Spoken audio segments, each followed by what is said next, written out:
All right.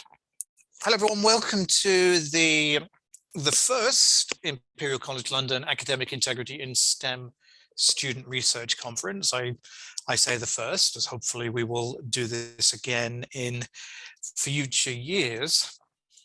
But what we're going to have today is student groups who have been working with me and researching topics around academic integrity are going to be talking about their findings and sharing their unique experience they have quite often being a student, which is very different to me as somebody who has been working in the academic integrity field now since 2000.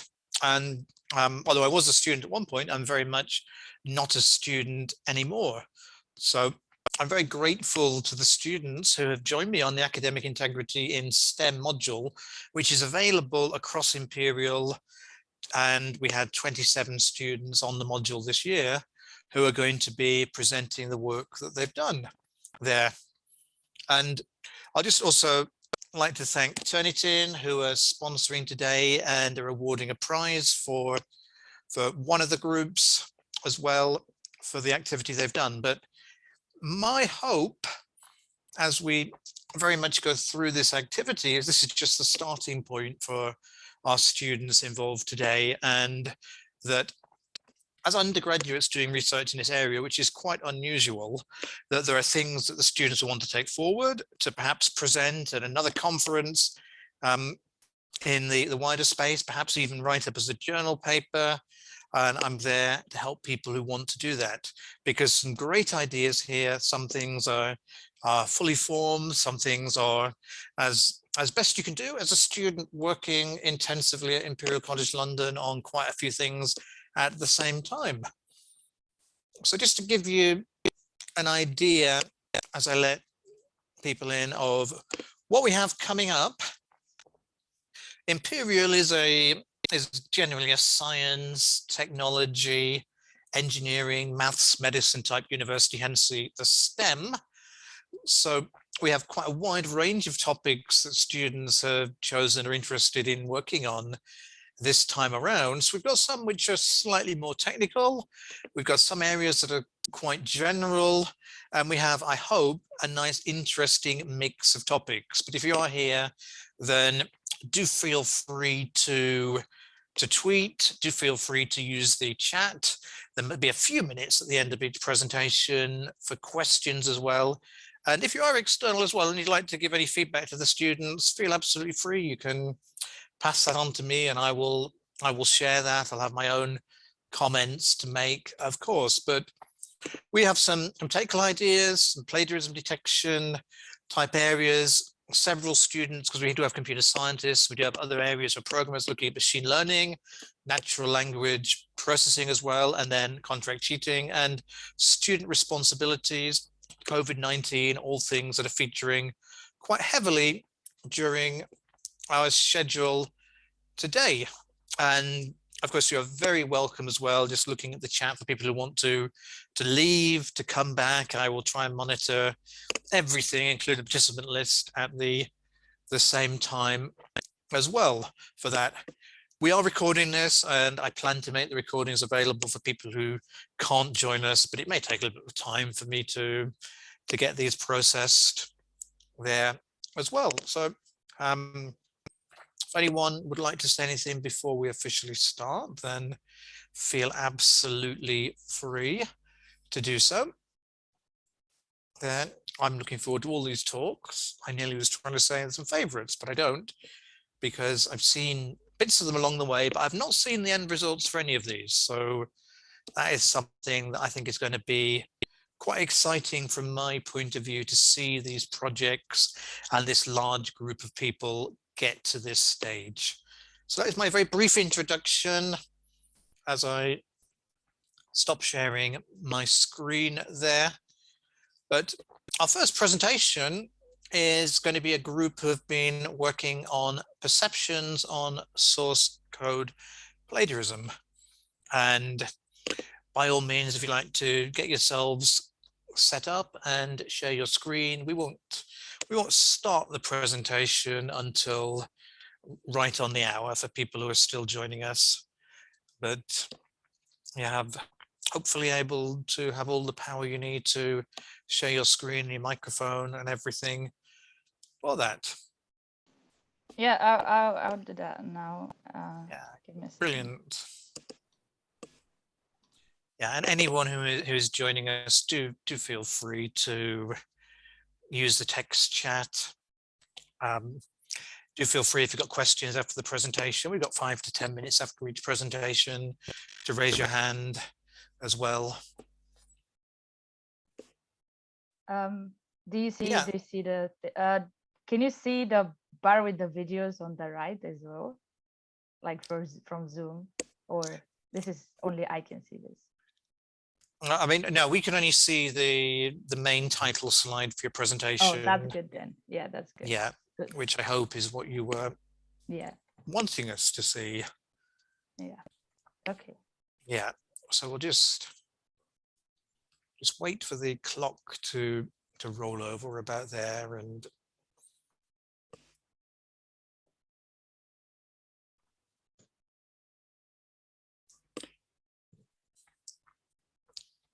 yeah,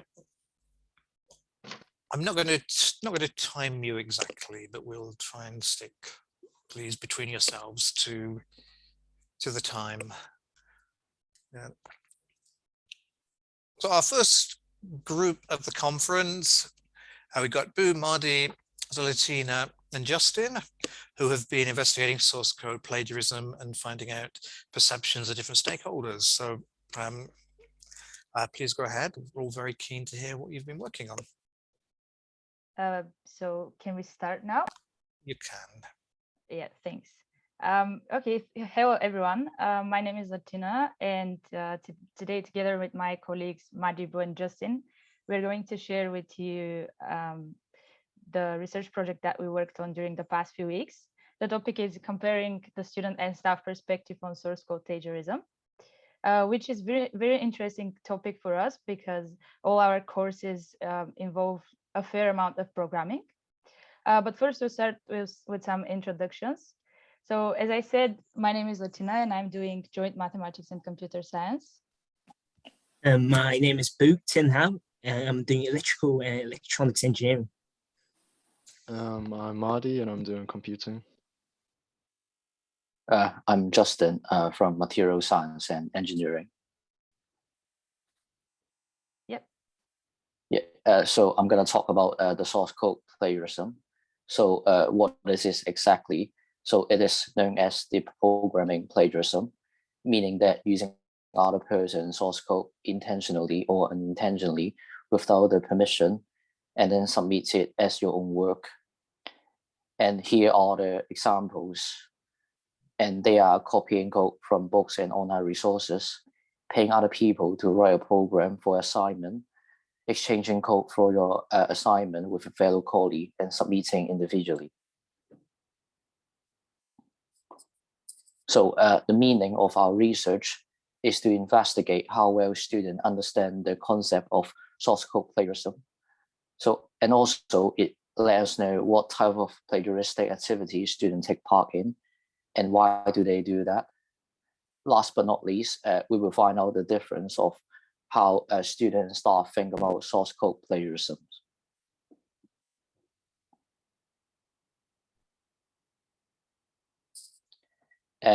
So there are a few related work in the past, and one research has been done toward the student in computing department in 18 institutions in the UK.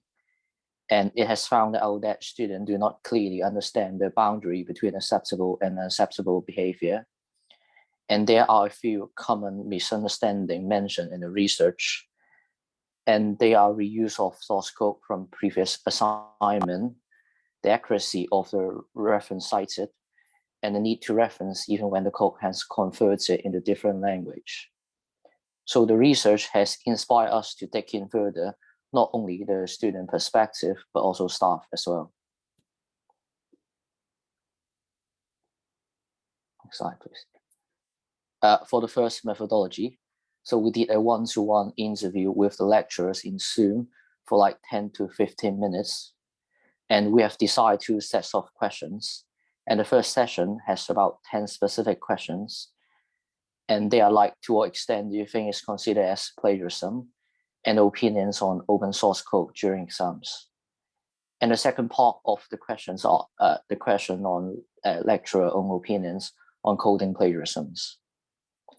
I will now pass the time to Satina for the second methodology.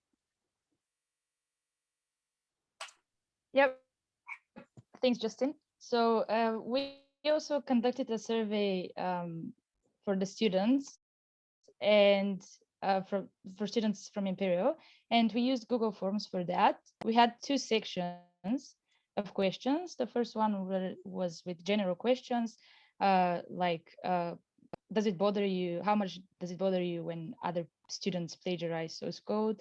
And also, how much do you think that professors or lecturers really care that students plagiarize code? And the second section is with situations questions, and these were in past. And we give students different situations, and we ask them on the scale from 1 to 5 how ethical they think this is, or to what extent it's plagiarism. And on this slide, you can see an example of that. So the situation is that the student copies 3 lines of code from Stack Overflow without noting that it's from Stack Overflow. And the survey asks you to fill in whether you think this is ethical or to what extent you think it's a plagiarism. Of course, the methods have their limitations. And so we'll start with the limitations for the interview method. The limitations are mostly due to the small sample size. So lecturers are really busy, they have busy schedule, and so a really small number actually could be interviewed because some of them wouldn't be willing to spend so much time on a small student research. But it also makes sense to interview only lecturers that teach programming in their modules. So this limits the number of lecturers interviewed even more. And finally, we should pick our questions really carefully, because we didn't want to ask questions that suggest what the expected answer should be. For example, if we just ask the lecturer, do you think this is called plagiarism? It is obvious that the expected answer is probably yes. And now I'm going to discuss also the survey limitations. They're similar, so we can't really ask direct questions to the student, like, have you conducted source code plagiarism, or do you know to answer? They would be probably afraid that we would record this or ask them for details later. Also, the students' opinions are really impacted by the policy of the university they're in. If they know and they have read the policy and the definition that the university has, then their opinions will be a bit biased. And finally, our research is limited to Imperial students because it is difficult to obtain even distributions of results if we take it out of the scope of Imperial. Maybe this could be done if you have a more diverse research team, like a team from different universities. So I'm going to pass on to Buna, who is going to talk about what we found from the interviews. Yeah, hi, thanks. So based on the interview section, we came up with certain conclusions. So there are varying opinions and also similar opinions. For the varying opinions, one of the lecturers states that for the computing coursework, lab courseworks, it's too easy to cheat. And it becomes very difficult to help with the student. And it can be very likely that the lecturer is assessing themselves instead of the students. And he prefer time-limited examination with no additional information. And sharing ideas, even between different groups with different projects, that is not acceptable. But for the other lecturer, he thinks that because he conducted several computer labs, and he thinks it's a really good way of assessing students, and it's beneficial for the student to share ideas with one another.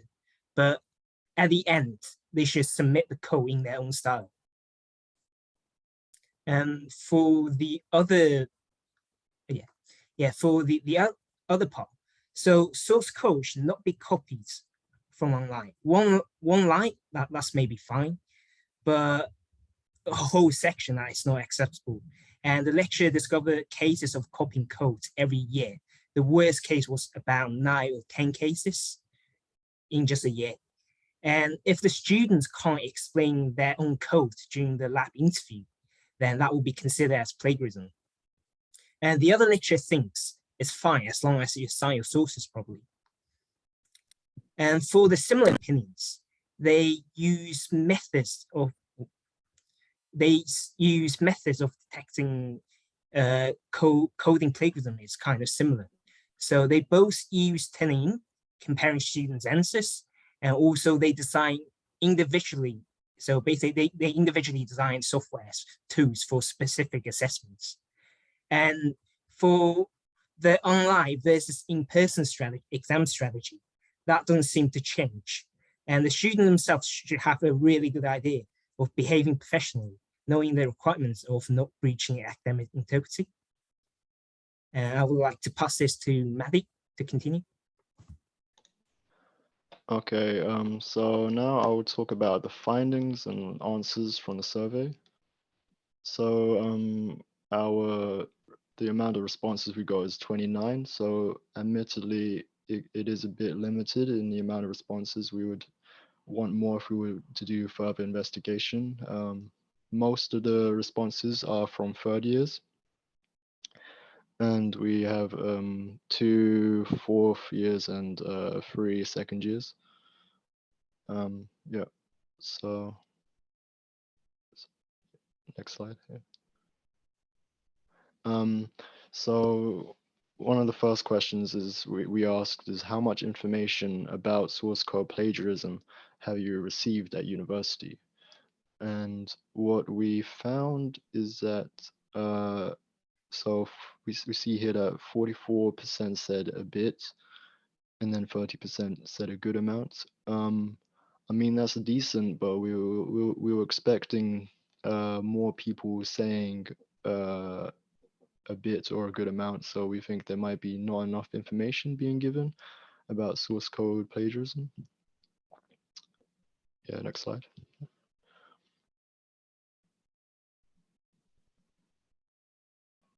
Can you go to Yeah, okay. Sorry. Do you dislike other students plagiarizing code for their assignments? Is the next question. And surprisingly, we found that many students don't really care about other students plagiarizing. We can see that, so 10% said, I don't care at all. And then 34% said, I don't really care. So we think there might be a misconception about source code plagiarism and how students might think that it doesn't really affect them, but it technically does, which is interesting. And another question is, how much do you think in general professors care about source code plagiarism in student assignments? And this we got, as expected, most people said that they think they do care, which is good to find. Yeah, and we asked them, what do you think is the reasons for students plagiarizing source code? And essentially the 3 main reasons people said is to save time, to meet deadlines. It's also just if the student finds it too difficult and they can't do it themselves, or it's laziness. Interestingly, we also got 2 comments saying that most code is generally just edited examples of stuff other people have done, and that there's somewhat a culture of copy pasting code from online sources when you're programming. So there is this gray zone in source code plagiarism, as sometimes like default kind of code people just copy paste, like things that you would just generally just find in the documentation and copy and paste, or like really small things. So this is kind of there's a problem here of maybe we need clearer rules on whether this is considered as plagiarism. Yeah, so next slide. And then for the situation questions, we think we found that students think there is not much difference when the student acknowledges they have copied from a previous assignment. So here on the left, we can see a question. We asked if a student copies and modifies his own code from a previous assignment to use in a new assignment, but says that this is from a previous assignment. Most people say it's not plagiarism, and that is fine. On the second situation, we asked them the same situation, but the student doesn't say that they copied from a previous assignment, and people will still think that is not plagiarism. So that is something we have found. Second situation, there's ambiguity over copying and modifying, which is this gray zone that I was talking about before. So here we asked if a student finds an open source GitHub repository and copies and modifies code from it, but doesn't say they have. People are very varied on whether they think it is plagiarism or not, and whether they think it is ethical or not. There's also ambiguity over students helping each other in their assignments. So on the left here, we see a student discusses with another student some ideas about the assignment, but implements the code on his own. And nearly everyone said that it's not plagiarism, which is quite surprising. And then on the right, we can see if a student works on the code together with another student, but submits it independently, quite a lot of people, like more than expected, say that it is not plagiarism.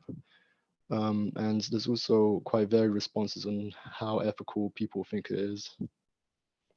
And also for the last one, we found that it's ambiguous in this situation, whether a student finds a solution for a Java code assignment in C++ and then converts the C++ into Java. We see that's very ambiguous for people over whether it is plagiarism or ethical. So lastly, we just asked students for any comments they had at the end of the survey.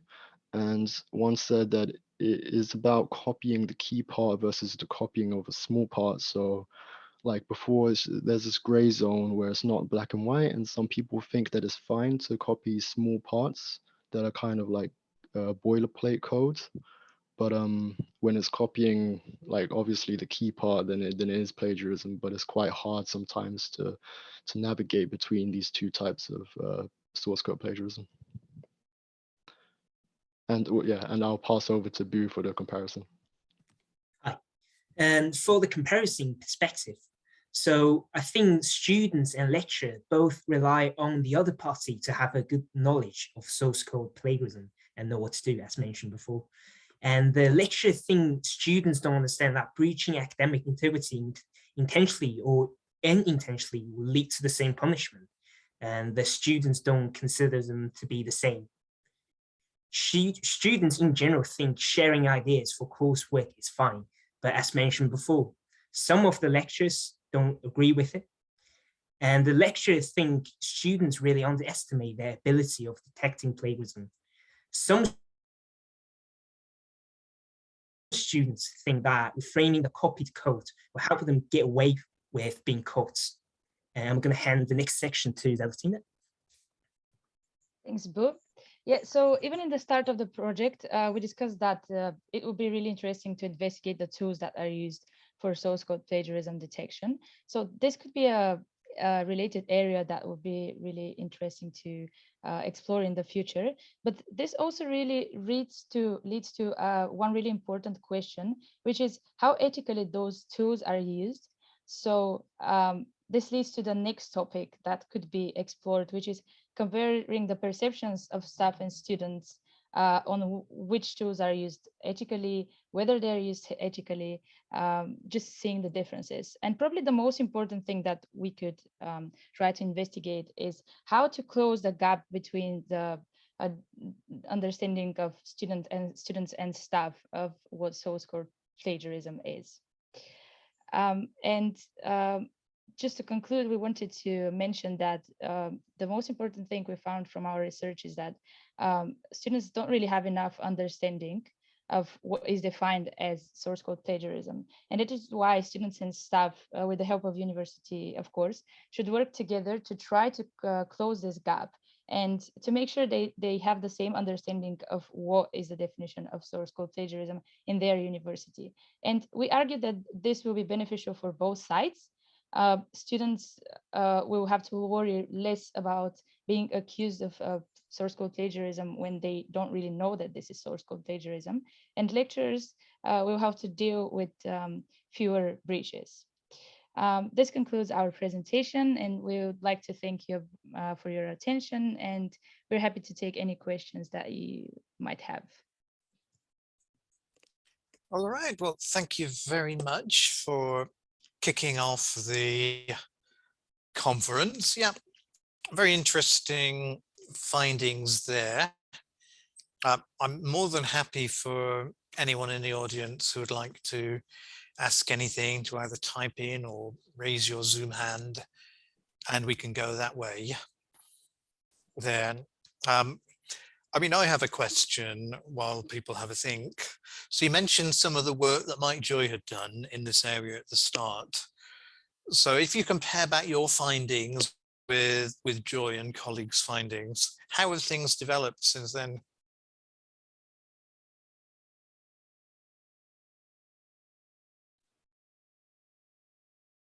To be honest, I don't think there is much change in that direction. Well, what examples could I think of? Well, students, I still think that students don't understand the difference, and there is not much improvement on, well, probably universities now say more about this on their web pages, and they have made the policies more available to students. But other than that, I don't see anything improved in that direction. Yeah, and I mean, I guess to me, as someone who, I mean, I used to teach programming. I haven't taught programming for a few years now. But the biggest challenge is the fact that there's so much information is online, and so many answers are already there online. They're in the repositories, as you mentioned. But it's not only a whole repository, it can be just taking a section of code rather than essentially a whole assignment there. So what kind of conversation do you think universities should be having with students around that area?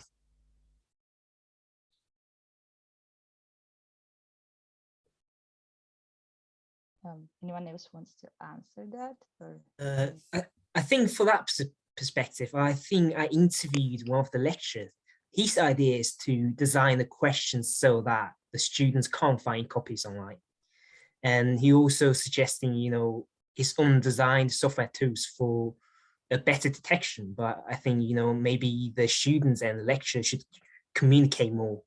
And yeah, in that sort of perspective, I think the university should engage the students, to actually to care, be aware more about this, academic integrity thing.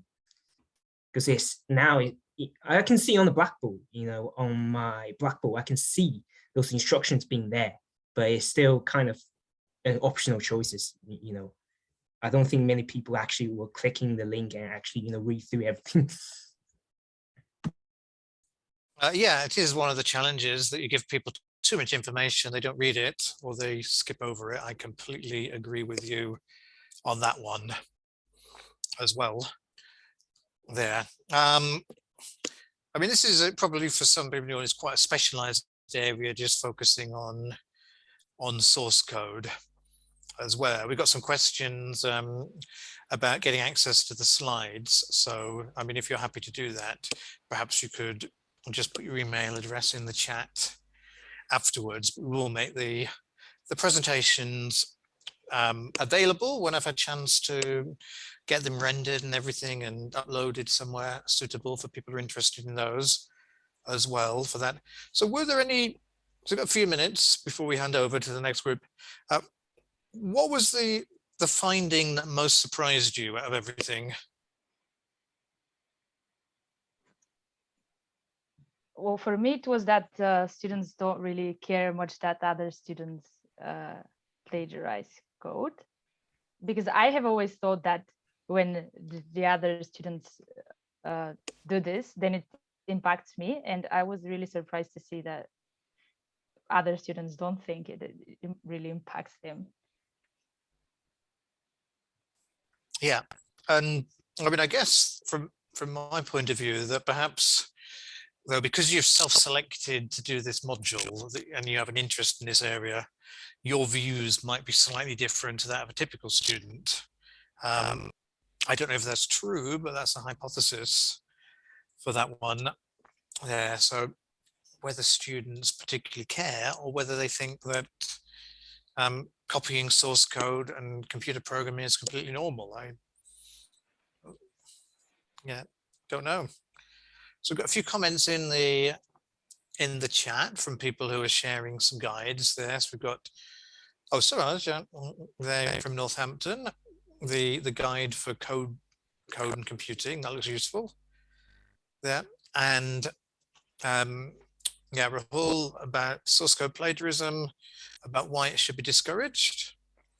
So there's a few other sources, but I mean, I must say that I don't think we talk specifically enough about source code plagiarism a lot of the time, but we might talk about plagiarism in general. So it is getting that messaging out to people. Yeah. So I mean, it's quite sort of just a quick methodology type question, just because one downside of this conference for people here is I have to put marks in the system as well at the end of the day, as not just watch and enjoy all the presentations there. So you interviewed 2 lecturers, which is, I suppose, quite reasonable, but you only gave 15 minutes to ask 10 questions. So how did you manage to get through the questions so quickly? I guess we have to design a question so that it can be answered shortly, just not going too deep with the question.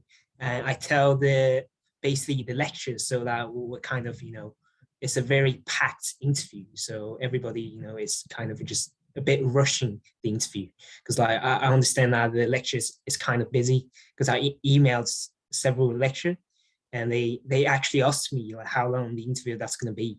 I only got like 30 minutes or 45 minutes available, so we have to make it quick. And I think the lecture themselves also, are aware of that, so they kind of just answer the question quite quickly. Yeah, and it is difficult to get people's time to do interviews. And so looking back and reflecting now at the stage you're at, do you think you chose the best research methods, or is there a different approach that you wish you'd considered? I would have liked to get more responses for the survey, or maybe even looking at different universities as well. Because it's quite interesting to see a lot of opinions rather than 29. Yeah, well, one thing I will say is that just because you have come to the end of the module assessments doesn't mean that you couldn't go out and get more responses if you wanted, and then perhaps submit this to an external conference there with a few more responses to back up what you've said. So that is an option that you can take forward. And people have been asking in the chat about if we can read more about this and to follow up. So I'd certainly encourage you to think about that. It's a very valuable thing to do, and to get your research out there as well. And just a great tip shared by Zenith in the chat, that getting assistants to take an iPad with surveys to get people to fill this in on the spot is fast and gets more responses back. Yeah, so that's a tip for people who are watching as well. Yeah, I mean, for us, we're still in the UK at Imperial, we still have quite a few remote activities going on, which is one benefit for me. We can do the conference this way, but it's not so we're not quite back to how we were that way, but definitely a good tip for surveys. It don't have to be done on paper, and I know you didn't do it on paper. Yeah. All right. Any final thoughts from anyone, or anything before we ask our next presentation to set up?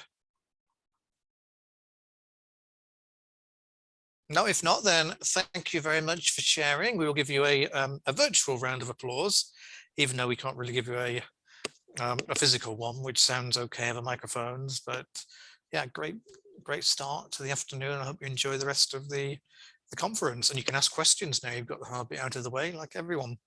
All right. So thanks very much. Thank you. Thank you.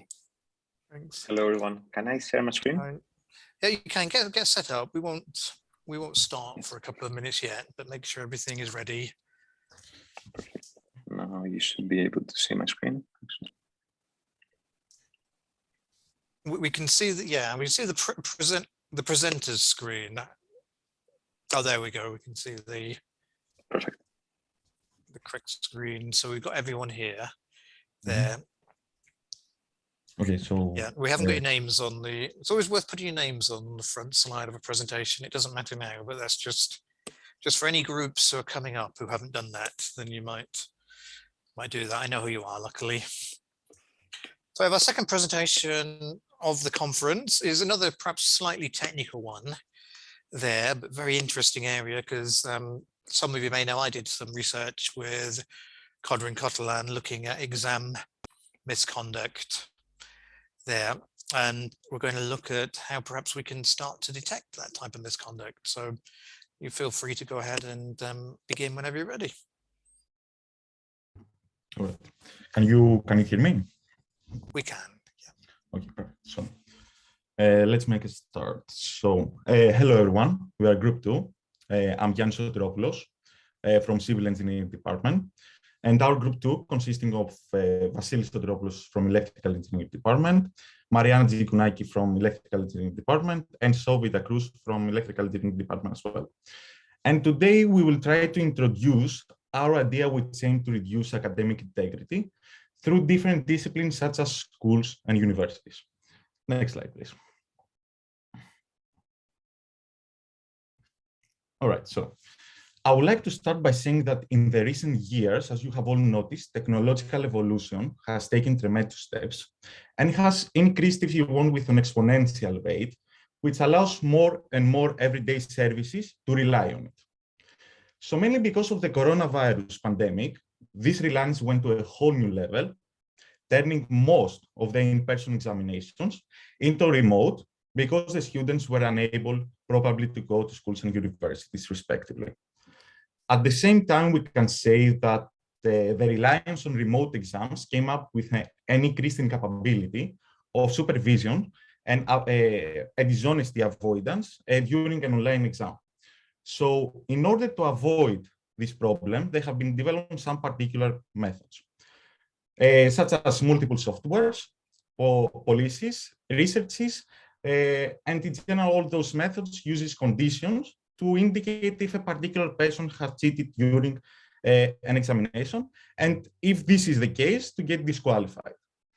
But there are also some drawbacks associated with those methods. More specifically, the problem is they can either be too sensitive, they can produce false conclusions, or too loose that can give the exact opposite result, or extremely demanding, which increases, of course, the anxiety of the students and reduces their efficiency. So at this point of time, allow us to say some words about the purpose of our research, the aim of our research. So the purpose of our research is how we can find in general effective parameters which can be used in order to indicate if a particular person has cheated during an exam, an online exam, and afterwards use them in ML, which probably is a model and uses algorithms which can be trained from real-time samples. So basically, this one will allow us to reverse engineer the whole process, and instead of trying to catch cheating based on indexes, we will analyze them as a whole based on weights produced from the actual behaviors of all these persons who have cheated. Lastly, what we want to achieve from our research is to make the students work in a more natively environment in terms of efficiency by reducing the level of anxiety, as is something that lacks probably from other types of softwares. Next slide, please.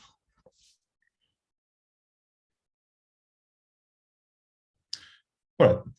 So now our very first step in the process of using ML, in order to indicate if someone has cheated, was to use available publications and policies from a wide variety of websites in order to find the parameters that can be used for our model.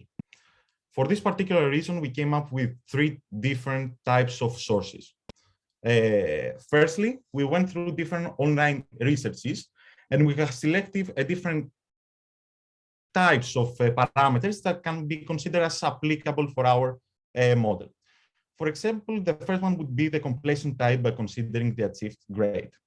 More specifically, with respect to the time that this person took to complete the whole task, will we consider if the grade was analogous to the result or not. Another one would be the homogeneity of the answers, which mainly refers to if a person has managed to answer the most difficult questions and not the easiest ones. Because basically, this might be impossible for someone to ask the most difficult questions, not the easier ones, because probably this indicates something suspicious. Another one would be the monitoring of microphones and webcams. And this can be used also as a parameter in order to indicate if there was any suspicious movement or sound changes, I would say some fluctuations during the exam. Of course, the checking for forbidden processes in the background is another parameter. And in general, by including this parameter, we wanted to see if there was any forbidden application open during the examination on the background of the PC. For example, this can be Viber or Skype or other similar types of applications. Of course, we have the plagiarism between the students, and the plagiarism that can be done mainly through online websites and sources. And now, from IP addresses, we can check if the submission has been done from another place, or if there was like at least 2 persons at the same room that were using the same ID. Because if they're using the same ID, it means that they were at the same location as well. Time spans, we're showing if students looking at the same question at the same time with others. And lastly, we have the typing pattern, which include how fast the students are typing, the rhythm in general, and other identifiable characteristics, such can be the variations in the average typing speed. Now we'll pass it to Mariana, who will talk about the other 2 types of sources and the categorization of our parameters. Thank you. Can you hear me? So then we have gathered here some parameters we found from universities and school policies that could potentially indicate academic dishonesty. First one is last-minute changes in topic, which explains itself. Then we have unusual word choice, including overly technical terminology.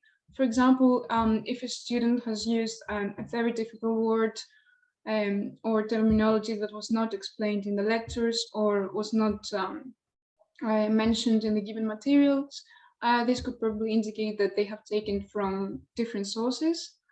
Then we have typographical errors from copy pasting.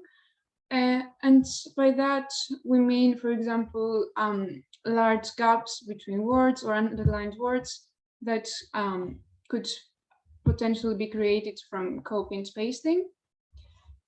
And then lastly, we have considered, we have here some parameters from our own ideas from brainstorming.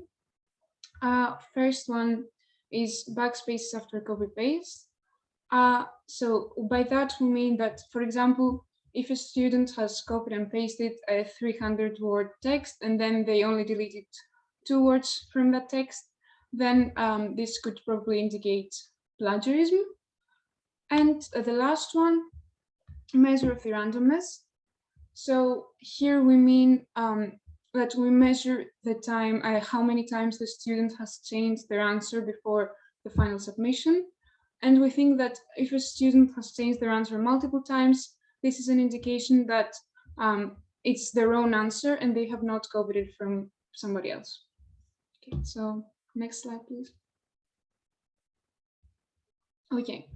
Then we proceeded with categorizing our parameters based on exam type. We have focused on 2 exam types, multiple choice exams. So here are the parameters you can see that we have gathered for multiple choice exams.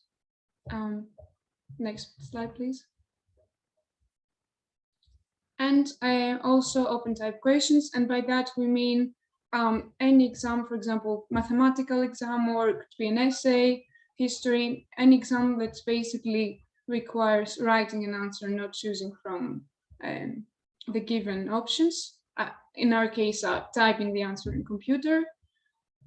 So yeah, here you can see the parameters that we have gathered for open type questions as well. Next slide, please. Okay, so machine learning and our goal. So first of all, machine learning is a branch of artificial intelligence which focuses on learning from data and gradually improves its accuracy. So the point is that we train a model using some samples, then the model learns from these data, from these samples, and then it is capable of making new predictions about new data that it receives. So in our specific problem, we're going to use a machine learning algorithm called perceptron, which is going to be explained in more detail in the next slides. And in order to train this algorithm, we're going to give it some samples of people during an exam. And the algorithm should determine whether these people cheated or not. So we're going to describe each person by a set of parameters, the parameters that we actually mentioned in the previous slides. And we have 10 parameters for open type questions and 9 parameters for multiple choice exams. So as you can imagine, these are points in 10-dimensional and 9-dimensional space, which is something impossible to visualize. So in order to realize how this algorithm works, the perceptron, we thought that we should consider only 2 parameters. So Vasilis, would you like to continue? Yes, thank you for that. So basically, I would like now to give you an insight on how everything pretty much works. But of course, I wouldn't like to go into too much detail. And so I would just want to make it understandable to everybody. So at the moment, I would like you all to imagine that I gave you a list containing 6 persons. And next to each person, I have written whether that person cheated or not. And also, I have also included next to each person 2 parameters. That parameters could be, for example, 2 random parameters from the categories that mentioned from above by Maria. And for instance, in this example, you can consider that parameter 1 is the time that the person needed in order to complete an exam. And parameter 2 is, for example, the score that he got. So let's assume now that each person can be described by a set of coordinates, x1 and x2, since we're referring to a 2-dimensional space, such as that x1 coordinate is the parameter 1 and x2 coordinate is the parameter 2. So can we all just focus on the graph right now?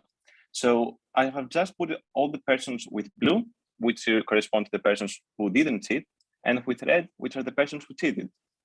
In total, there are 6, as I mentioned before. So if we manage to draw a line between them, we can separate these 2 groups into two different categories, those who cheated and those who didn't cheat.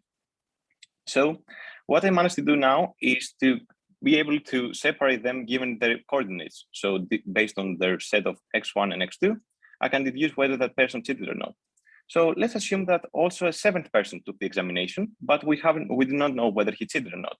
If we just plot the person using the parameter 1 and parameter 2, based on whether the person is on the left or on the right of the line, we can be able to deduce whether the person cheated or not.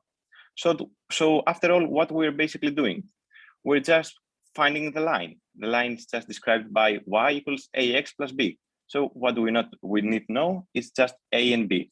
So our ML algorithm just returns a and b that describes that line.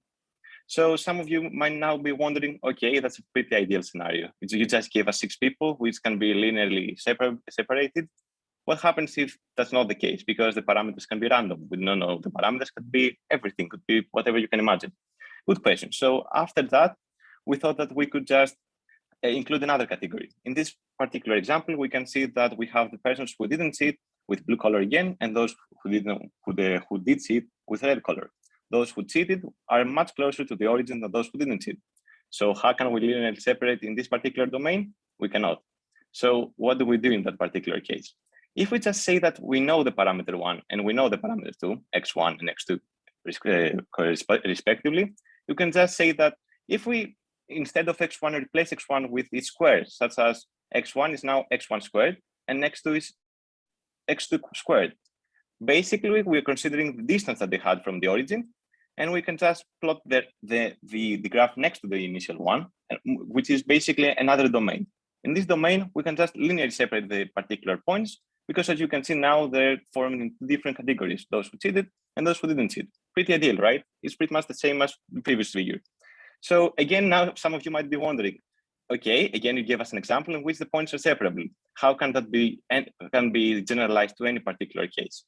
In order to fix that issue, we came up to the conclusion that we should use just a much, sorry about that. In that particular case, we should think that in every particular transformation, you should be able to come with a different shape.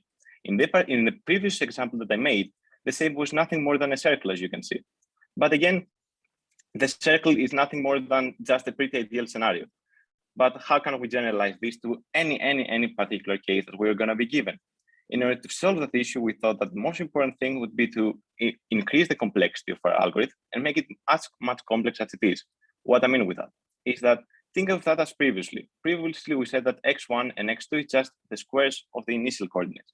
But now, if we use Legendre polynomials of a third degree, just ignore the term for now and think about x1 and x2 as coordinates as before, and use them in a much more complex format as before, rather than before, such as that x1 remains the same thing, and x1 will also consider the square root and the quadratic and the third degree terms, and all these kind of terms that you can see on the right. Then we can always go to another new domain in which the points are always going to be linearly separable. So that means that we can always find a new coordinate space in which the coordinates are going to be linearly separable. What we're basically doing, we're just back in the original domain, we're always forming a shape because which can always separate the points, such that as we can see on the left, this is just like an S. It can be a formation of quadratic, third degree terms, or whatever. So we're basically finding the parameters in order to explain and describe that shape. Let's now yield the floor to Servin in order to explain his part. Okay, so if you're going to train a model, you will need data and lots of it. And of course, in the field of academic integrity, easily available data is something that's quite lacking. And of course, given that we have chosen our own parameters, we would need to collect our own data based on those parameters. So what we propose is to simulate an experiment where some students are told to cheat, and we collect data for use to be used to train a model. So we were inspired by a previous study that tried to do something different. They were, in this previous study, they had tried to evaluate a particular algorithm and to see whether it would catch students who cheat. And so what they did is they made students take a test and told a certain proportion of them to cheat in order to evaluate those algorithms. Next slide. So based on this, what we propose is that we get a very large number of students. And just like in the previous paper, they take a test based on a topic they have already learned, and a small proportion of them are told to cheat in whatever ways they can think of. And when they take this test, all of their data, whether it's the number of backspaces they have used or their eye movements, will be recorded. And they're then labeled according to whether the students were told to cheat or not. So from this, we'll be able to gather enough data in order to split into training, validation, and test data sets, which are commonly used in machine learning. Next. So having already trained the model, we would need to use it in practice. And initially, we'll get the students to sign a declaration not to cheat as usual. And although they are unaware of the specific parameters that are used so that they don't come up with ways to circumvent the model, the students would still be aware that during the test, all the input devices will be recorded and monitored. And of course, the students are told that although algorithms are used to evaluate their academic integrity, the decision finally comes down to humans to review whether they have actually cheated or not, if they are flagged by the system. Next. Okay, so let's assume now that we have created an algorithm, it works as it should. So what we're basically doing is we're working in the background during an examination, we're collecting some parameters, and based on that parameters, we can deduce whether the person cheated or not. So we're pretty much reducing the stress that he has and can work much more efficiently, since it's pretty much the same as work as giving examination in person. So let's assume that in a particular case, there was a person who took an examination. We used our algorithm, and the algorithm deduced that the person cheated. On the other hand, the person states that he didn't and contradicts that statement. What would happen in that particular case? In order to fix that issue, we thought of an academic appeals policy. Basically, that academic appeals policy is based on a single, pretty much easy calculation. We're pretty much calculating the result of our algorithm, which can indicate a number. The number would be from 0 to 1, or more than 1, based on the particular parameters that we used, and we're comparing that result with a threshold. The threshold has been chosen by the professor. Basically, what we are doing is that we are allowing some headroom between the actual result, and the result that the person stated. If the actual result that we obtain is lower than the threshold, or is on the threshold, we can just say that, okay, the algorithm could basically do a mistake, so we can just consider your case as a separate one and place a professor in order to evaluate it again and deduce whether you cheated or not. So that's the most efficient way of understanding whether the person cheated or not. In case that the result that the person had was much higher than the threshold, that means that it's not in a logical bounding, and the person has cheated, because that's pretty much the case. So back to Shervin. So in creating a model, we want to be critical of what we are doing and also look at the ethical concerns surrounding this. So for example, there is this commercial software called Imperial, and it's available for educational institutions to license to monitor students remotely using algorithms. So this had been used throughout COVID, and there had been quite a large outcry from students regarding privacy concerns and the possible anxiety that this could bring to students. So there were many universities around the world where students had organized petitions in order to remove the use of this software. And another important point, particularly with regards to our research, is that algorithms can be very discriminatory. So for example, in the case of Proctorio, there were students being told they'll need to, for example, shine more light on their face if their skin is too dark. Or there could be students with disabilities that might result in increased eye movements and causing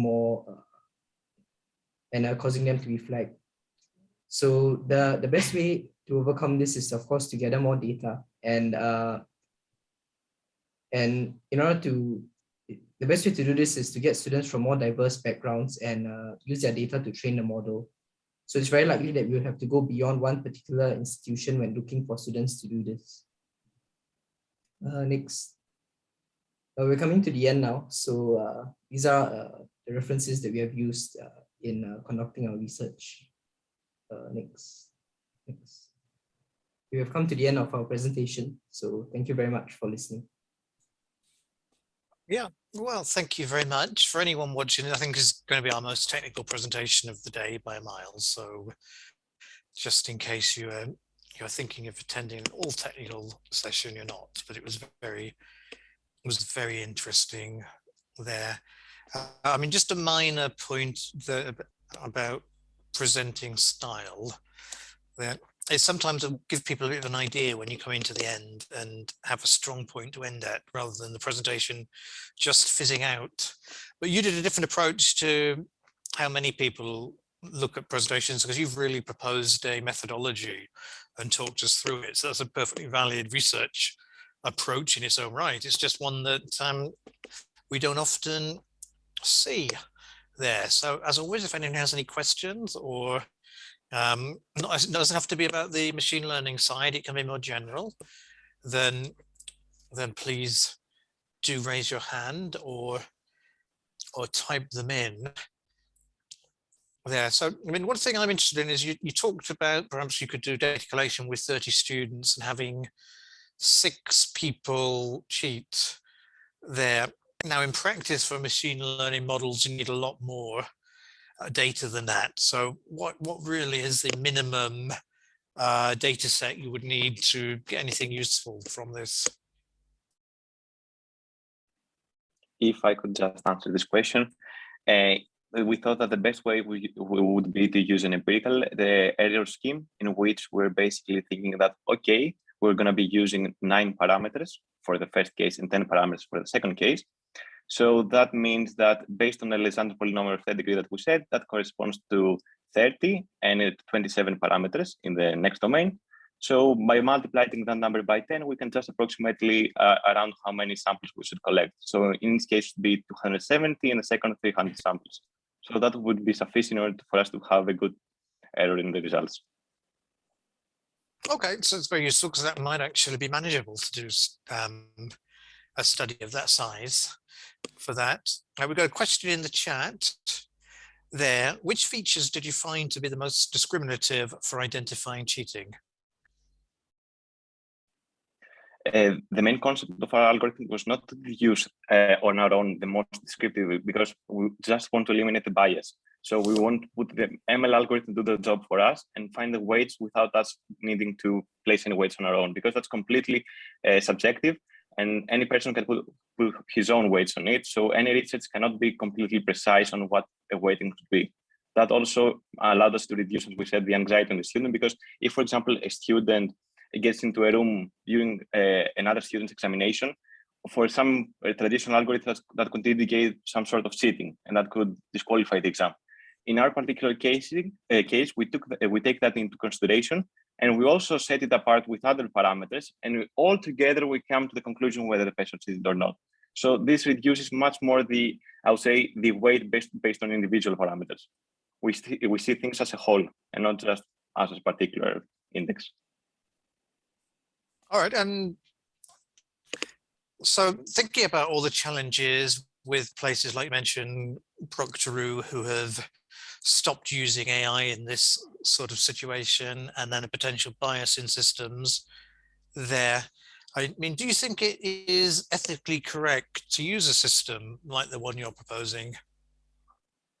That's, I don't know if Servian would like to answer this question, because that's in the ethics part. Yeah, sure. I think the most important point is that ultimately it's a human that makes the final decision on whether a student has breached academic integrity or not.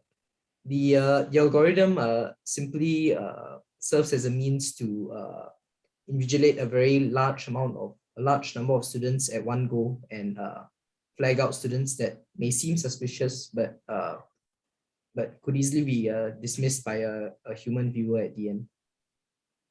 And if I could add to this thing, to what Servin said, I would like just to say that in some particular cases, in a traditional exam type format in which we're marking the exams, in the possible scenario that in examination we can see some kind of markings or whatever, some person can say that the person cheated, whereas in our algorithm, the algorithm had deduced that he didn't. So although in some format, some people might say that, okay, we're relying on a machine in order to obtain a result, it's actually the opposite, because the machine just does an initial checking, and afterwards we also have the amendment policy, in which we can also deduce whether the person states that he didn't cheat and our algorithm says that he cheated, in which we can also reconsider and appeal his request for a remarking of his examination. So I would say that it's much more, and we can just much more rely on that compared to a traditional type of examination. Yeah, I think you could also argue to some extent that a machine is more fair than a human, because it eliminates any unconscious biasness that a human that is invigilating a student may have, for example. Yeah, I mean, it's an interesting perspective. It's the kind of thing where if you ask that question to other students, they may have a very different opinion to yours, because you're approaching this as people who we very much believe in technology. So something to think about. I mean, Rahul has asked a bit about legal and ethical issues associated, which you picked up on a bit. So I don't propose that in the interest of time, we look further at that. But I do think that it would be worth you thinking about writing this up as a paper there, or doing something more with it, just to get this model down a bit as a proposal, and to try and show how this method could work. And then to think about who you're really auditioning for a job with. Is it with Turnitin or is it with Chegg? I can't quite tell from this presentation. But yeah, so thank you very much for, as I say, another very interesting presentation there. It's a pity that, yeah, and then we saw that Mike Reddy there posting in the chat didn't get a chance to ask anything because he's very big on these type of areas, but I think we picked it up between ourselves. So thank you again for that one. Thank you. Thank you very much. All right, and we will now ask our third presentation of the conference to set up there, which is contract cheating searches during COVID-19, which again is one of these areas that ties into quite a few things that I've been involved with. So it is, to me, quite potentially interesting, but I'm keen to see how this has evolved there. So do we have somebody from the next presentation who's going to share their screen?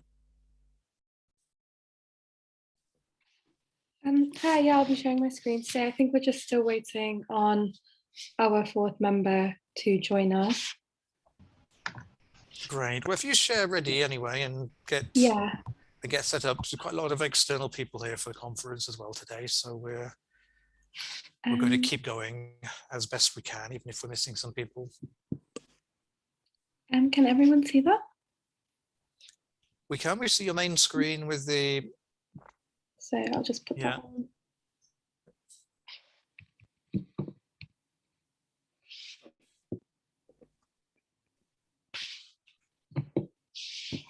That is the. Okay. Yeah. Yeah. We see the glasses. We've got to see a title on that screen. I presume that will suddenly appear in that will. In a minute. We'll have that fly-in. Yeah. So I find it quite hard to monitor all the names at the same time and to check if everybody is here. So Ahmed, Michael, do you know if Shujing is here? No, I don't know. Send her a message to see where she is. Yeah. Well, what I'll do is I'll monitor the admissions list, but I think in the interest of time, because you've only got about 20 minutes, that you should should start, and then we'll go from there. Okay, yeah, that's fine. Yeah, so she's replied. She should be in a minute, I think. Yeah. Okay. Sorry about this.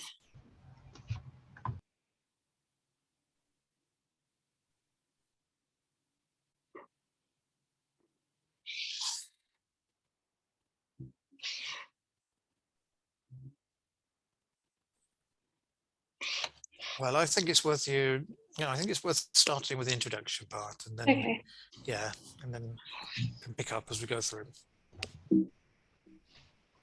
Okay, so good evening, everyone. My name's Hafsa. I'm a second-year medic, and thanks for joining us. Hiya, I'm Michael. I'm a third year studying geophysics. Hi, my name's Ahmed. I'm a second-year medic. So our chosen topic today is how has COVID-19 impacted the frequency of students across the world cheating in exams. These are the outlines of what we'll be talking about today. So to start with, we're just going to talk about what contract cheating exactly is. So contract cheating is the practice of students engaging a third party to complete assignments. It occurs when someone other than the student themselves completes an assignment, and then the student takes credit for that assessment or piece of work. And this exchange can happen when a student swaps papers with another student, or it could be them asking a friend or family member for a favor. And sometimes students can also download a paper from a free essay website, and that too constitutes as contract cheating. Or in some scenarios, this exchange can happen when a student contacts an essay mill to write it for them, or for example, like writing a personal statement for them, things like that. It can take many forms, such as giving another student money or goods, even as little as a meal, or paying a company, many of whom will advertise their services in a very official way and try to convince you that this is in fact not cheating, or hiring a private tutor to write your assessments or provide extensive input.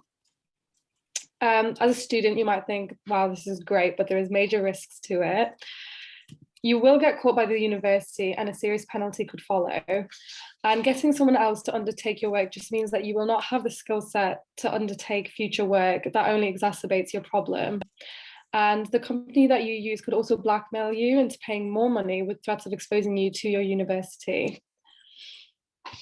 And then just following on to some current academic literature about this, we've got some references at the top. I'll talk about the first paper. So according to the research article of exam cheating and academic integrity breaches during COVID-19 pandemic, an analysis of internet search activity in Spain from Thomas Lancaster himself is the paper we looked at, and academic institutions worldwide have had to adapt their methods of teaching and assessment due to COVID-19. In many Spanish universities, their exams moved online, giving students opportunities to breach academic integrity that were not previously available to them. One paper uses the emerging research method of search engine data analysis to investigate the extent of requests for exam cheating information in Spain in the time period surrounding the pandemic. The internet data analytics technique is just one that the paper proposes should be used more widely as an academic integrity research method. And for this study, search engine activity data on exam cheating in Spain was between 2016 and 2020. And it suggested that students are searching for information about ways to cheat on exams, including how to create cheat sheets that they use during assessments. And most strikingly, the results show a significant increase in requests for this information during the COVID-19 timeframe and the Spanish lockdown period. Based on findings, academic institutions in other regions should be wary about the opportunities that the students have to commit exam fraud. Concern about online fraud during COVID-19 is reflected in the media in Spain, echoing numerous cases of fraud on online assessments during 2020. A professor of Italian philosophy at the University of Oviedo, De Sande, maintains a position that with the telematic exams, you give away the course, as he has quoted. And a final indicator of this extent of the phenomenon of fraud on assessments in the COVID-19 context can be obtained by searching YouTube with the descriptor cheat online exam in Spanish. And some of the videos surprisingly have millions and thousands of views. So although this isn't a direct correlation of how many people actually go through with it, it is an indication that a lot more people are trying to. And considering what we just talked about, the issue of online exams during this pandemic time is very clear. Another study that addresses the issue of exam misconduct in the scenario that occurred in Spanish universities due to COVID-19 is the one listed on the screen above, and it aims to provide evidence that improves the knowledge about dishonest behaviours available to students during the pandemic. And the study is based on the hypothesis that interest in exam fraud has experienced a substantial boom again during the COVID-19 crisis. And this was reflected in internet searches. And its aims were to identify, analyze, and classify the descriptors used in the internet searches carried out in Spain about cheating in exams in 2020. It was also to analyze the volume of activity for descriptors related to cheating on exams, and to also compare those trends of internet searches about cheating on exams in between 2016 and 2020 in Spain. And then just moving on to, again, what we are talking about today. So this is our research question, and then we will discuss In our research, we'll discuss the effects in multiple countries, and we will also compare pre-COVID and during COVID periods. Okay, so now moving on to our methodology and how we obtained our research. So basically what we did, we obtained our data using search engine analytics to determine the extent of academic dishonesty in a certain time frame. Because this basically allowed us to look at how frequently certain terms were searched over the last couple of years and how this may have increased during COVID time, and if there's more interest in learning and wanting to cheat.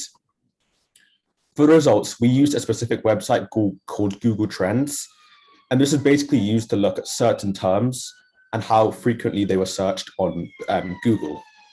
So we looked at the terms cheat online, cheat exam online, and cheat sheet exam at several countries and seeing if they changed compared to pre-COVID and post-COVID. So we specifically looked at 6 countries, so Australia, New Zealand, the UK, Ireland, America, and Canada. So the reason we chose these countries because they were English-speaking countries. And if we were to translate these terms in order to search the terms on that Google Trends website, that we may be liable to some biases because, you know, we don't speak those languages, they might use different terms, etc. So in terms of the actual Google Trends, so the data that we managed to obtain from it was not an actual number of searches. It was more so what they called an interest over time. So this is basically a relative interest scaled from 0 to 100, where 100 is the peak interest of that term, you know, in those 6 years. And for example, a value of 50 would mean half as popular in the term. And this specific data was measured as a weekly basis. So you can't get it on a daily or monthly basis. It was specifically a weekly basis. And here's an example of a graph showing the term exam online and how it increased and decreased and changed over time for the USA. And how you can obviously see there was a massive peak, and I think it was around May 2020. So around when COVID started and the adjustments to COVID for the exams. So now we're moving on to the results and the analysis of the data we obtained from this Google Trends comparing 2016 to 19, so pre-COVID time, and then 2020. So that's the data we obtained, and then what we did was we performed 2 types of statistical tests to determine if the relationships were significant. So firstly, we did a unpaired t-test to compare if the difference between pre-COVID and COVID was significant enough or just by chance. And then we did a Spearman's rank to determine the correlation.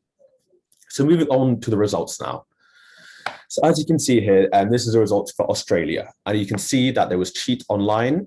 So for each term, there was 2016, 2019, as I said, pre-COVID, and then 2020. So as you can see, for this specific country, it actually went our initial hypotheses. So for the 2 terms that we had data available for, they actually decreased in 2020 with COVID and the adjustments to exams. And the reason for this may be unknown, but one thing to note was that the differences between pre-COVID and post-COVID and during COVID for both the terms, so cheat online and cheat exam, it was actually not significant according to our t-test on it. So therefore, that means the results may have been by chance, so we cannot reliably make conclusions from it.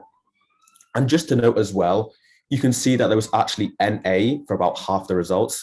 This is because on Google Trends, if the term is not searched enough to meet a certain criteria or threshold, it doesn't give you any results for it. So unfortunately, we weren't able to get any results for the rest of the terms of Australia.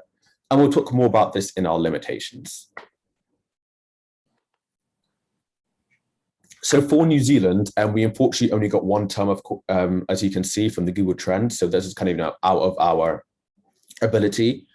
And, you know, so it's quite difficult to make any conclusions based on just results from 1 term, which was cheat online. However, regardless, it still increased, but it was not, the increase is not significant enough for it to be statistically different. So we can't really make any valid conclusions from this. So here's the UK, and as you can see, there was a lot of results from this. Some of them was quite mixed. And so as you can see, the first term actually decreased, but the difference was not significant enough, according to our t-test. And for the second term, it was actually very similar. So pre-COVID and then during COVID for cheat exam. So it's quite difficult for us to say, if that was as a result or why this happened. However, the third term was, I think, was the most interesting result we got from the UK, which is cheat exam online. It increased from 0.78 to 9.18. And this is a huge increase. On the t-test, the p-value was below 0.001. So this is a very significant increase. And what's interesting is that this is the only term that we searched for that includes the word cheating and online. So that may be indicative to the type of cheating that the academic dishonesty and contract cheating, the interest in and how it increased during COVID. And then as you can see for the last term, cheat sheet exam, it actually decreased. And this is quite similar to the results that Mr. Lancaster got in his paper analyzing the Spanish results. And one possible reason for this is that maybe because cheat sheets more of a physical way of cheating, and because there was more online cheating due to COVID, that may be a reason why it decreased. And now moving on to the USA. So this result was also quite interesting as well. So for every single term, so all 4 terms, compared to pre-COVID and COVID, they actually increased, and all of them were significantly larger. So they were all significant according to our t-test. So they weren't likely to be by chance. And this is kind of in line with our hypotheses that, COVID and leading to online exams, and then people tried cheating and searching up on how to cheat. So kind of it's in line with kind of the events that we'd expect to happen. And now moving on to Ireland. So we only got 2 terms for Ireland, as you can see. So half of them were NA. And both of the terms, so cheat online and cheat exam, increased from 2016 to 2019, comparing that to 2020. And similar as I probably said throughout this presentation, that it's not statistically significant. However, regardless, it still increased. And one reason that we were discussing why it may have not been significant or a big increase is because Ireland's quite a small country compared to the other ones. So maybe it's due to the low sample size. But the only problem with this is that we will never know how big the sample size is because Google Trends did not give us a number of searches. It just gave us a relative interest, which was quite difficult for us to analyze it. And now moving on to Canada. And so the only term that was significantly different out of the 3 terms that we got results for was cheat online. And interestingly, also to the UK and the Spanish paper that Mr. Lancaster co-authored, cheat sheet exam actually decreased. So this may be indicative to the change in academic dishonesty, not just proving that it was an increase in it, but maybe it's an actual decrease in the type of academic dishonesty. So after this, we decided to undertake a statistical test to determine whether there was a correlation between the data sets. We chose the 3 countries with complete data sets as it needs more input values to be accurate. And we took the data from the Spain paper. We used a change in average interaction 2019 to 2020 to solely look at the change since the onset of COVID, irregardless of lockdown or other factors. By inputting X and Y data, the formula produces a number between 1 and -1. See, there's a correlation between the 2 sets. So we did this for each country against another one. The results showed general positive correlations between every country. The 0.4 results are weak positive correlations, 0.6 is a positive correlation, and 1 between UK and the USA shows strong correlation in the increase of searches. This shows a trend that students across the globe are at least exploring the options more frequently to abuse academic integrity, as the terms are not indicative of people cheating. And moving on to our conclusions, they are mixed, but the general consensus is that there has been an increase in contract cheating and academic dishonesty since the beginning of COVID-19 and the changes it has brought. In almost all countries, cheat online has increased, as well as cheat exam online, seeing increases massively in the UK and USA, where these were the only two countries where we could get the data from. However, cheat exam saw a decrease in 2 countries, but big increases in the 3 other ones. Although interestingly, the search term cheat sheet exam has decreased, which may be indicative of the way people are abusing academic integrity, as it has no reference to online. Overall, we believe there to be an increase in the frequency of attempts to cheat online. However, there are some limitations with our project, and this was mainly within the data sets. As Ahmed said before, Google Trends does not give absolute values to properly quantify the extent of the impact that COVID has had on academic integrity. For example, the word cheat sheet exam decreased for the majority of countries, but we could not get a value to show how much it has decreased by completely and compare that to how much of the other terms had increased. That would allow for a more direct comparison of the complete number of search terms. Furthermore, we limited ourselves to English-speaking countries, of which England and USA have already been explored quite well in academic integrity. We did this to avoid mistranslations and to keep our results more accurate. But even still, there are issues with colloquial terms being used.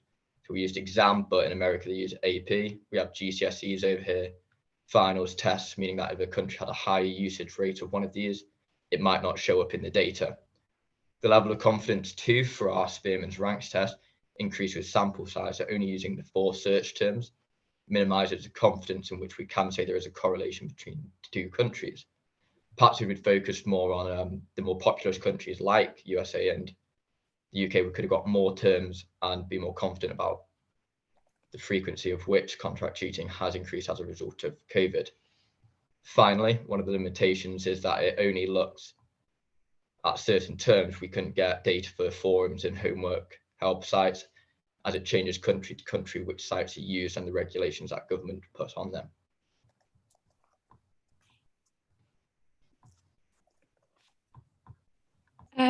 So now going into what further research can be done in the topics we've discussed this evening, we can use other softwares like SMrush to get more detailed analytics and more quantifiable parameters for search engines, and try using different languages to explore different countries and see the activity going on in there, as we did limit ourselves to 6 countries. And constructing an algorithm that picks up on similar terms to exam or test, etc., instead of it just being a binary 1-word search, would also broaden our research field. And then further research post online exams in the UK or other countries in the future would also be quite useful to compare data.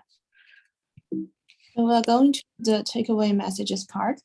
So overall, there's a mixed conclusion about consensus increase in contract cheating and academic dishonesty since the beginning of COVID-19 and the changes it has brought. Although some increases are not significant, so challenging to make reliable conclusions, the main limitations of the project were within the datasets, as Google Trends did not give absolute values to properly quantify how much of an increase COVID has had on academic integrity for contract cheating for exams.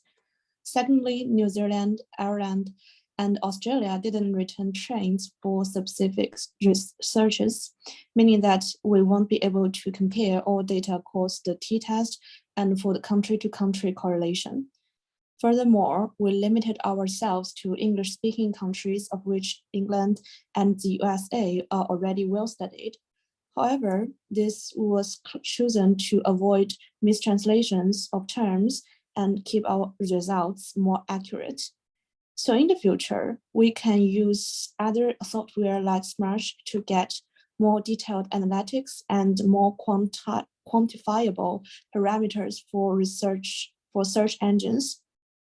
For instance, we could try to use different languages to explore other countries and construct an algorithm that picks up only similar terms to exams or text, etc. So thank you so much for listening us today, and please feel free to ask any questions. Thank you. All right, thank you very much for a very clear presentation.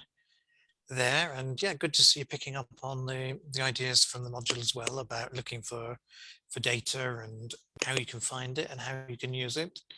So to me, the most striking thing there was the USA results, which were very different to other countries.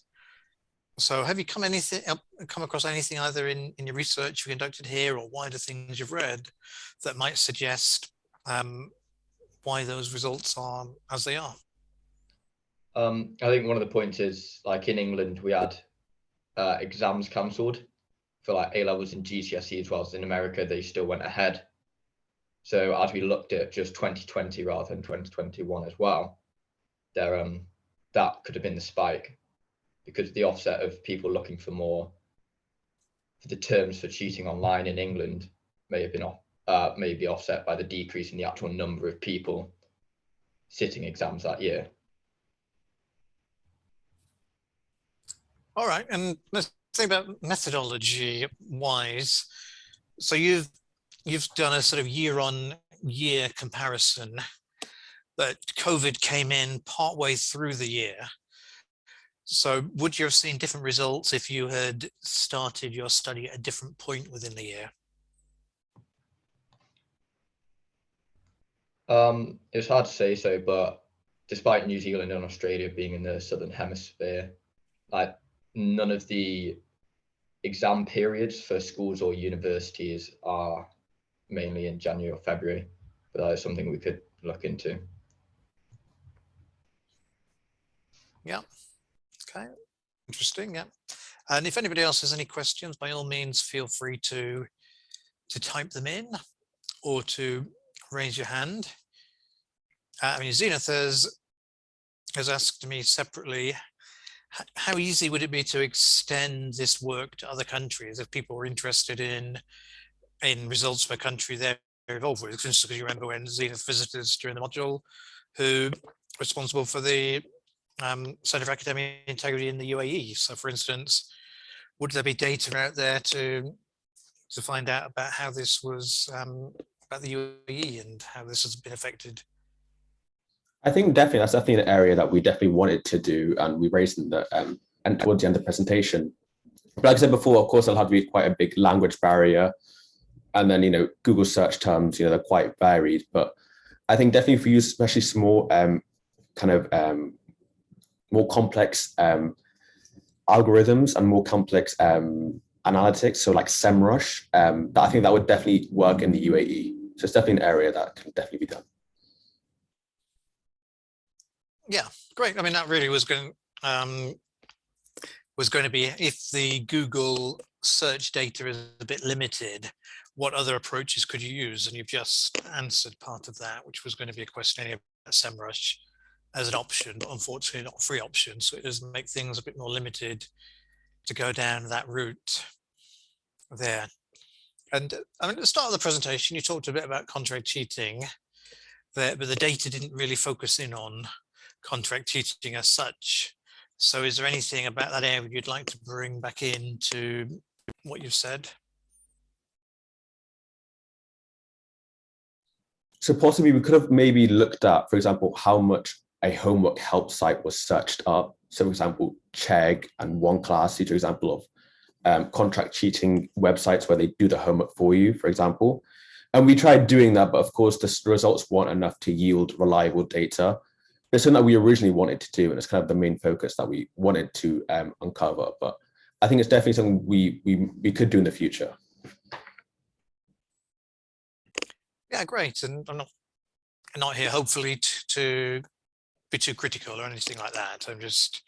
But some people watching might get ideas themselves for things they could do. So my suggestion, because you have got that data, you have got 6 countries, there probably is enough to write this up more formally from that, or to at least look at being involved with an external conference and presenting this to a slightly larger audience than we've got here too. So it is worth doing a bit more with. You've got a very clear methodology and you've applied it to 6 different countries, which is really useful.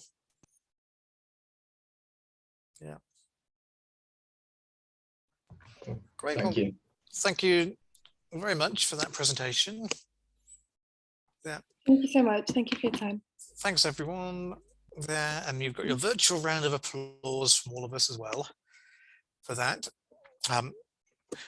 We have a couple of minutes until our next presentation, which is our final one before we have a little bit of a break.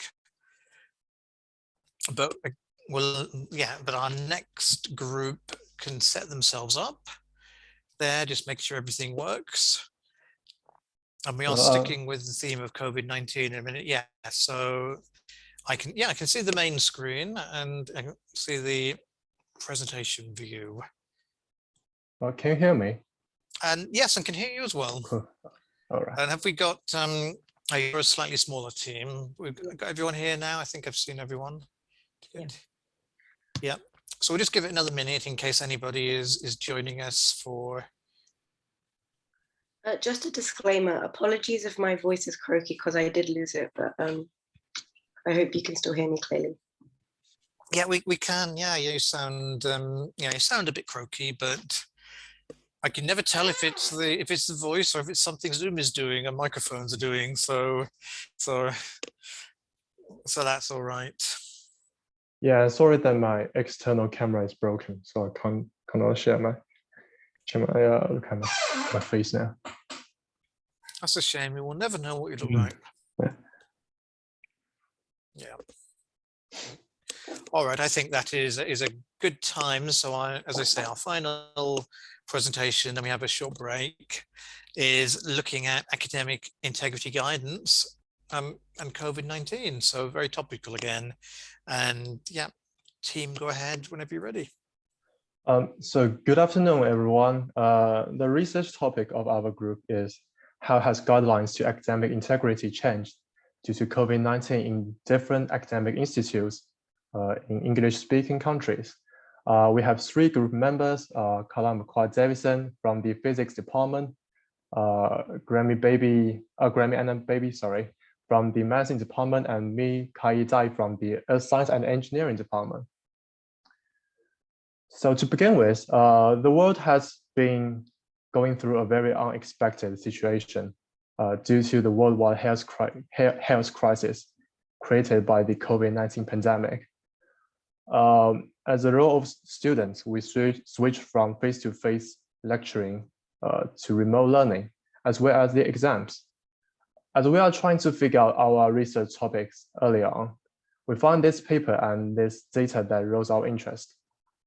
It suggests that 70% of students in Texas A&M University felt increased level of stress during COVID-19 pandemic. We soon began to realize that the stress can be a main factor that pushes students to breach academic integrity. The following research proved our thoughts. The University of Waterloo reported 146% rise in cheating. University of Calgary in Canada reported 269% of test cheating.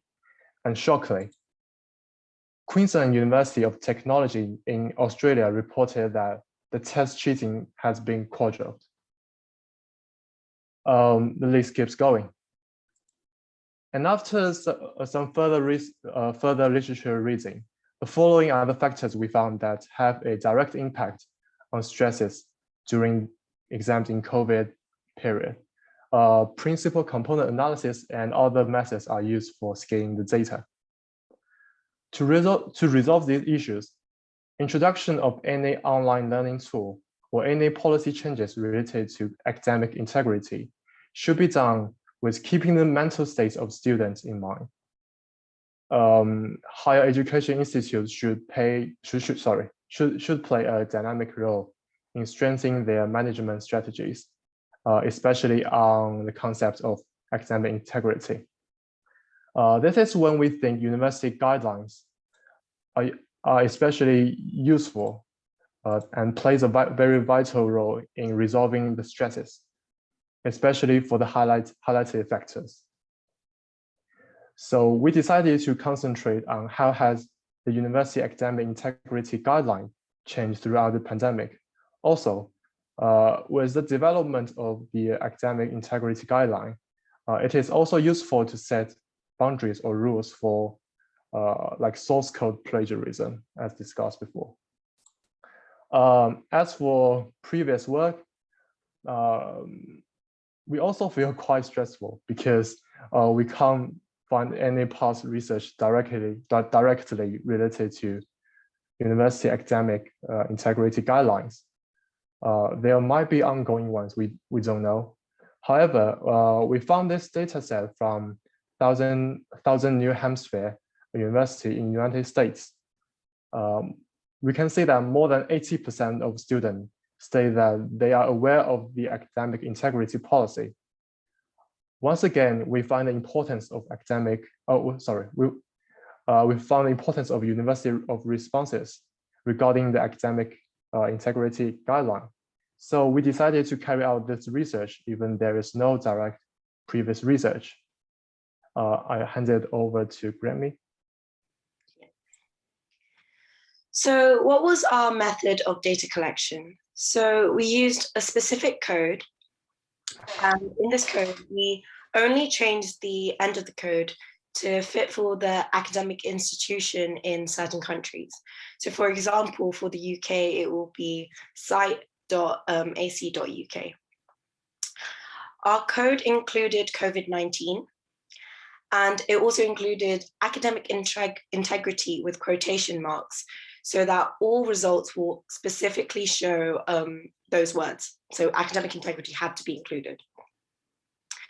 Then we went through every link and noted down the websites that talked about changing guidelines of academic integrity during COVID. We then summarized the main points, including details such as target audience and if there were changes as well. We stopped looking after page 7 or if there was an entire page without results. Passing it over to Carla. So using this method, we collected data for 4 different countries: the United Kingdom, USA, Canada, and Australia. As you can see, there's quite a difference in how many pages were found for these different countries. On top of that, there's also a difference on how each university approached the subject of COVID and remote learning in their academic integrity pages. And this difference is not only on a national level, but on a university level as well. So when we analyzed the data, we did it on a national level, but we also put all universities together to compare them. You can switch slides. So as we saw, there is not the same number of universities that have updated their page per country, with the USA having the highest number, followed by the UK, the Canada, and Australia. But this is probably not a very valid comparison, as each country does not have the same number of universities.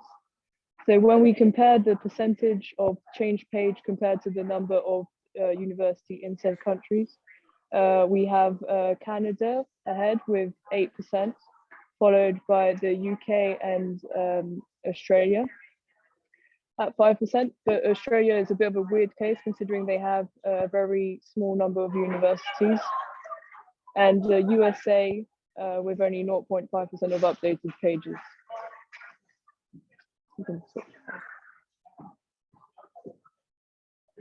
So these academic integrity pages have very different format from university to university.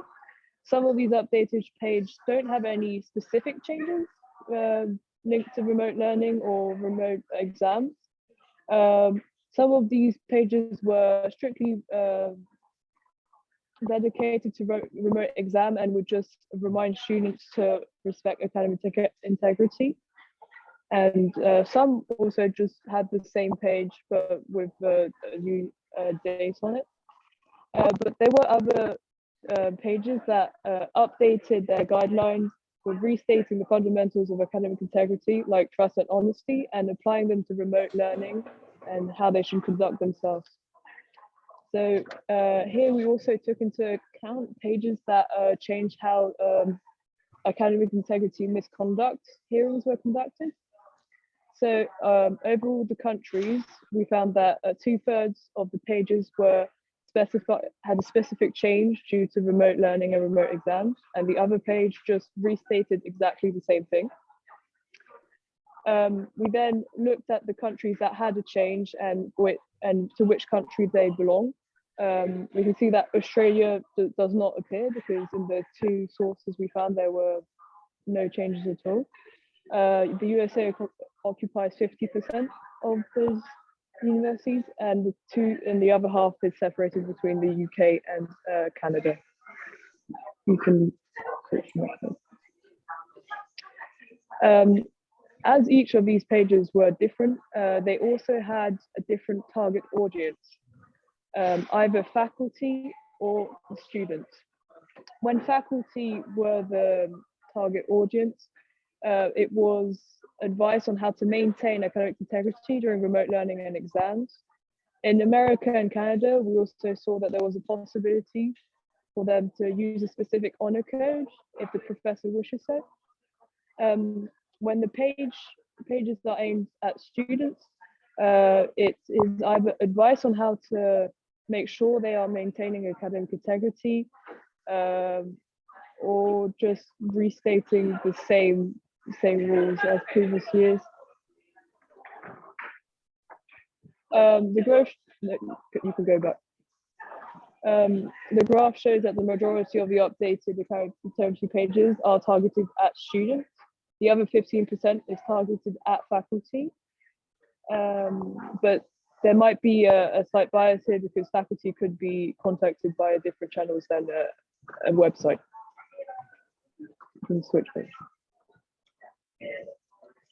There was also quite a few pages that did not mention anything else than how academic misconduct hearings was being dealt with.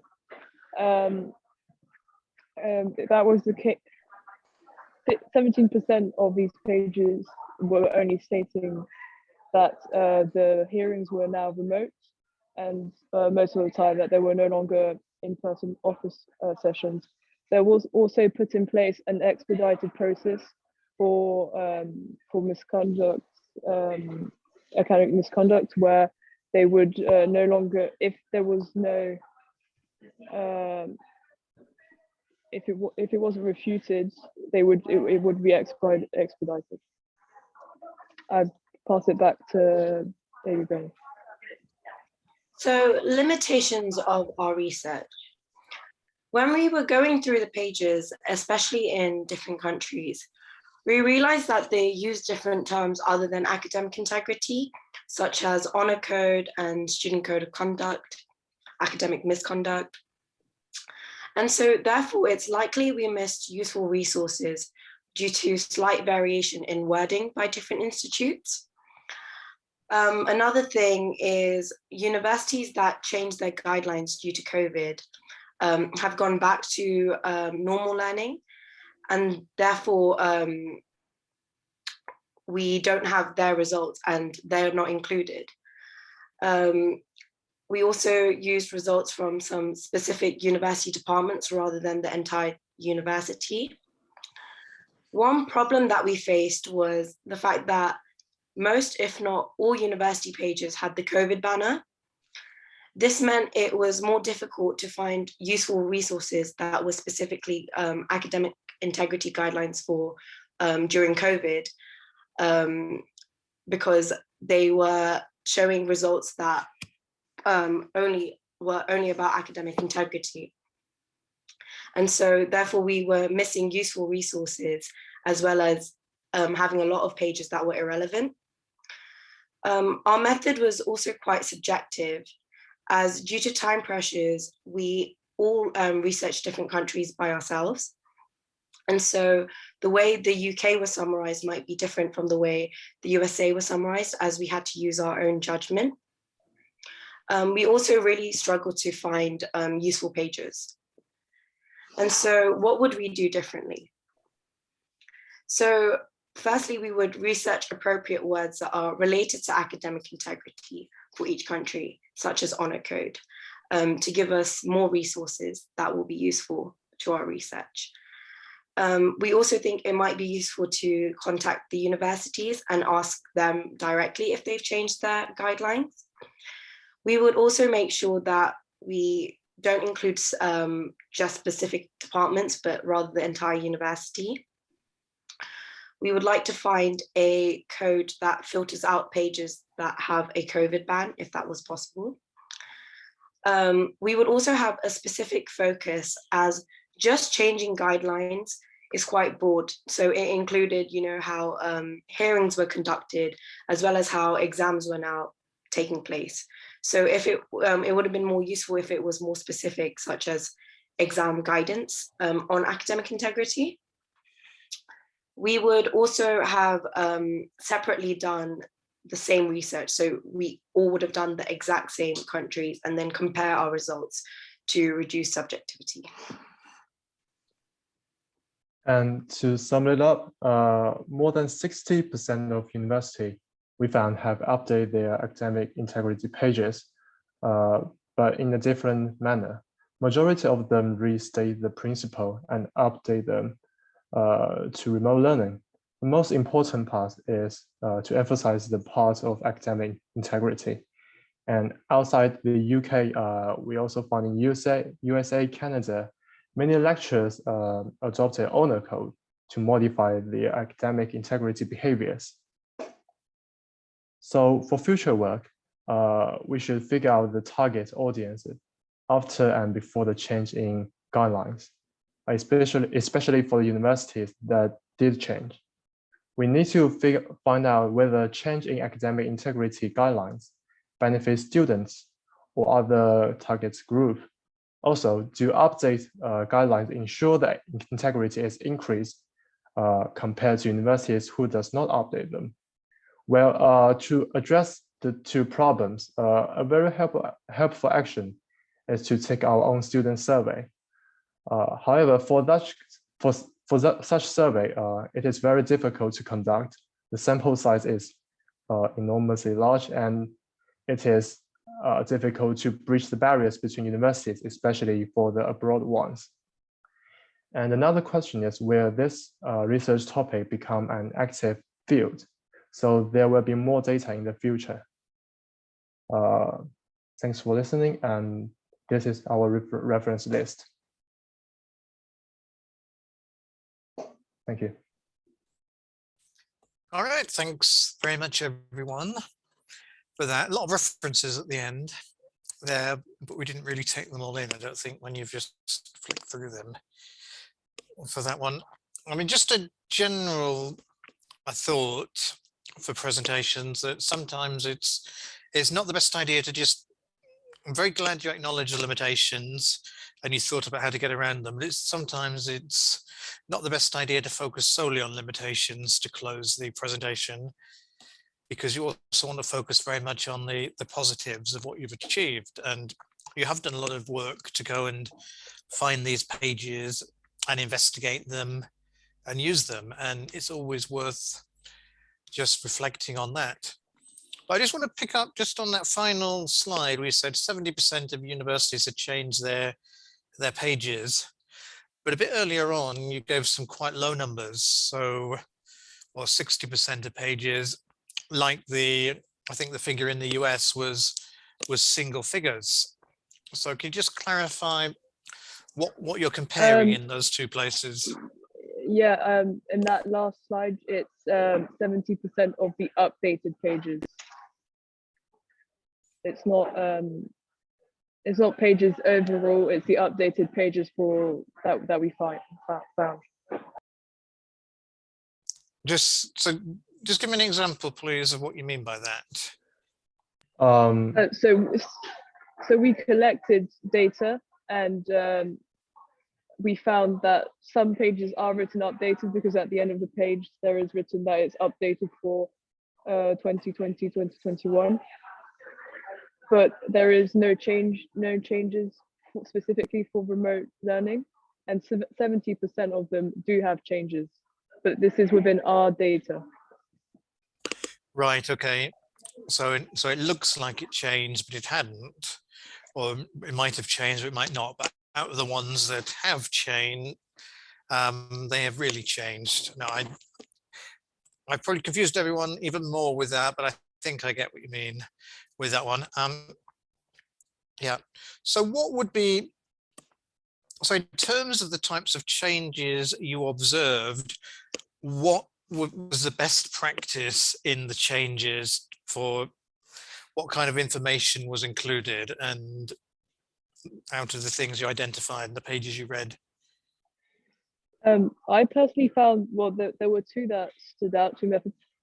Bristol stood out quite a lot because it really took all, well, in our first, one of the probably first lecture, there was all the fundamentals of academic integrity, but like the positive ones, and they restated them specifically for remote learning. So it was either that, and then another method they had was how can you maintain it, and it was make sure you check you state your reference, don't get help from people around you, but if you have questions on how to, if something is allowed or not, you can go ask the professor specifically. Yeah, so that's good. That's a nice positive example, the kind of thing you want to be promoting. Any other examples of things you found that you think it might be worth sharing, or are other university representatives here making sure get included in their pages? I liked how Southampton, they color coded which ones were specifically for COVID. So in their document, it was like all of the COVID related changes were in red. So it was really clear to see how it changed. Yeah, but there was one other university who did that too, and then it was written academic integrity, no changes. So that was also pretty funny to highlight specifically. So they highlighted all their changes, but there was nothing to highlight. Yeah, that's quite amusing. Yeah, I like the idea of color coding. I think that's a good idea for policies in general when they get changed, so people know what has changed. Because that's one of the challenges that people say. So there's a new policy, and then you look at the policy and you can't work out how it was different to the old policy. And sometimes it's quite minor, and sometimes it's quite important that you know about it. So yeah, so we can reflect on that. Any other audience questions for this? In terms of the content of the changes, did you notice any major differences between the countries you looked at?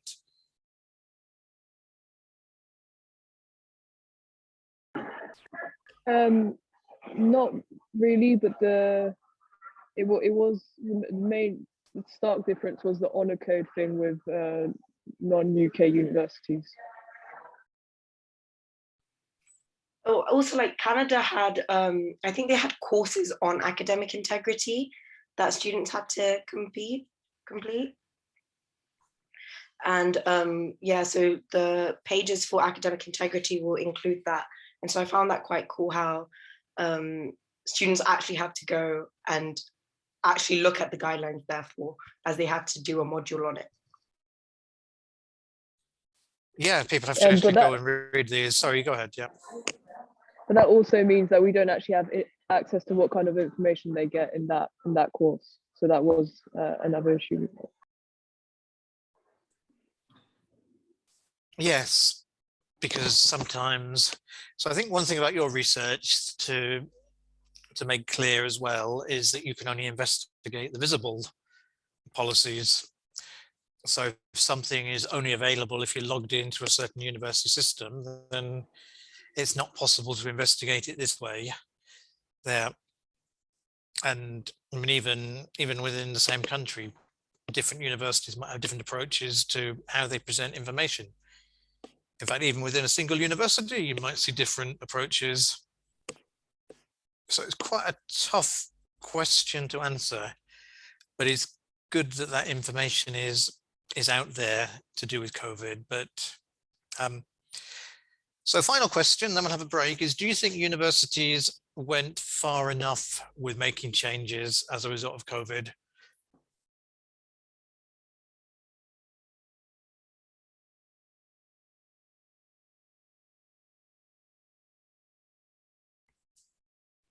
Or maybe I've frozen. No, I think we just don't know who wants to answer.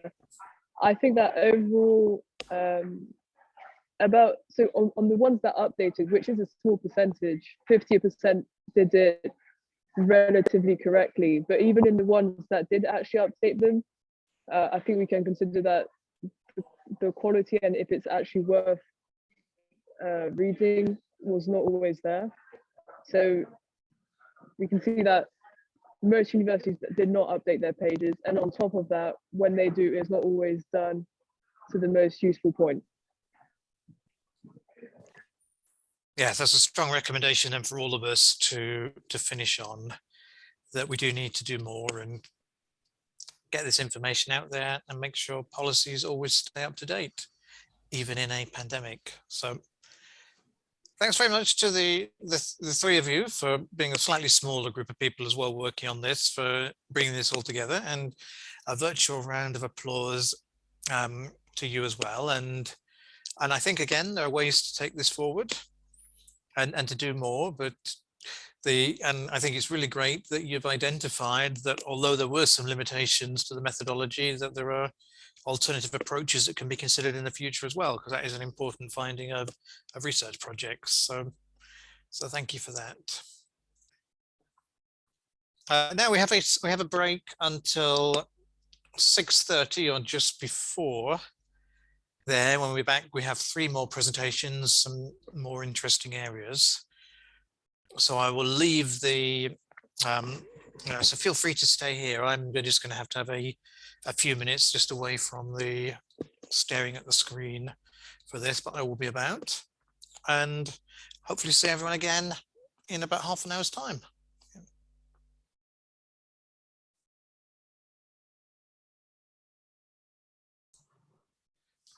So welcome back, everyone, for the second section of the conference. We've had some great presentations so far.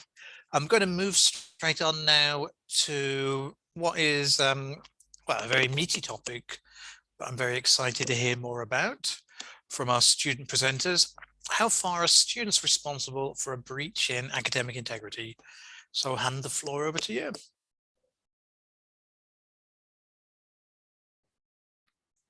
Thank you for the introduction, Thomas.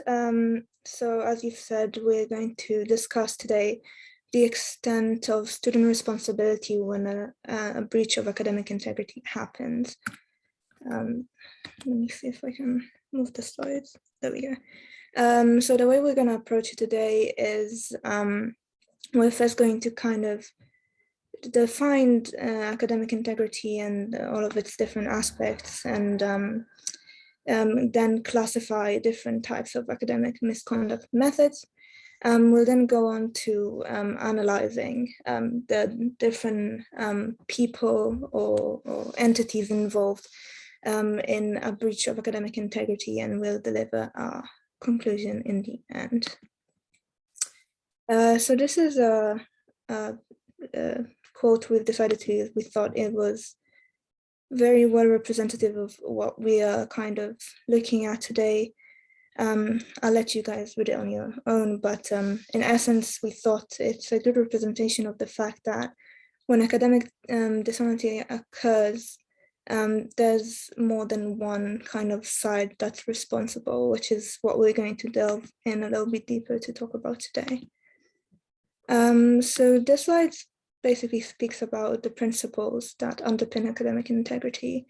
We wanted to mention that obviously academic integrity cannot be upheld without being completely honest to first to yourself and then to others. And we thought that to maintain trust and open communication and mutual respect between faculty and students, which are 2 different entities we're going to discuss further later on in the presentation, academic integrity is a very important concept to uphold as well. We then went on to kind of discuss why academic integrity is an important concept. And some of the things we came up with was the fact that academic integrity massively affects the reputation of different academic institutions like universities, which is kind of the case we're investigating today. We also kind of discussed the issue of fairness, so leveling the playing field for different students in terms of assignments and assessments. And also we thought that academic integrity is very important in terms of kind of assessing someone's abilities to the full extent, whether that's kind of ranking students or allocating tasks in a workplace, just kind of quantifying skill and seeing what people are actually able to do. We then went on to discuss different methods of academic misconduct. So I think this slide kind of speaks about what most people would be familiar with. So the traditional methods of academic integrity. To begin with, we kind of use this definition of plagiarism, which would be an object which has been taken from a particular source by an agent without acknowledgement or with or without intention to deceive. Some examples of the traditional methods that have been kind of around for a long time are copying other students' work, using a creep sheet during a closed book exam, or using someone else's materials without proper citations. But with the advance of technology, we've seen a lot of different, more creative methods of academic misconduct that have budded out. And some examples of those that we came up with was using a portable hidden device for communication in examination conditions, and storing and accessing unauthorized materials during an exam.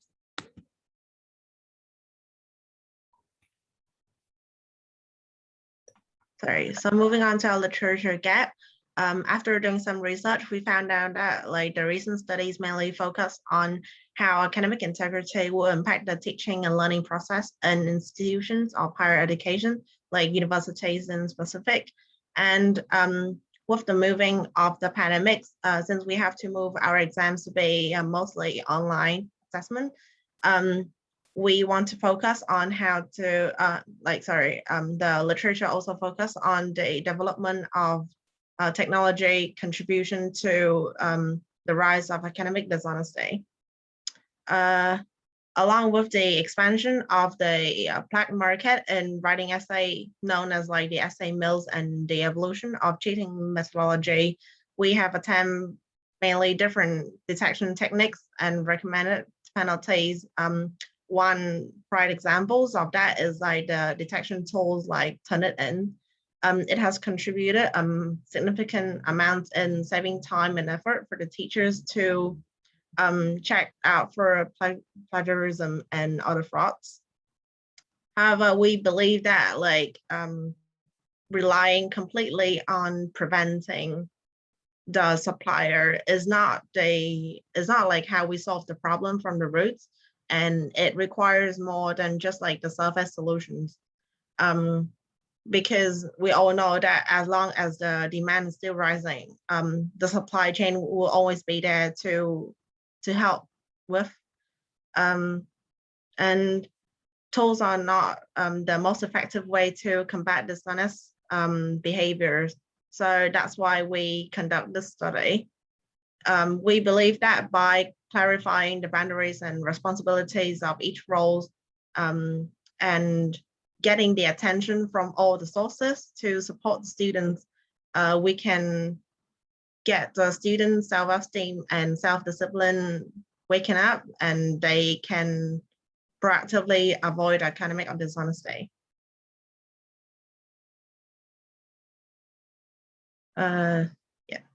So to conduct this study, our methodology, or basically massively based on research, reading, and summarize.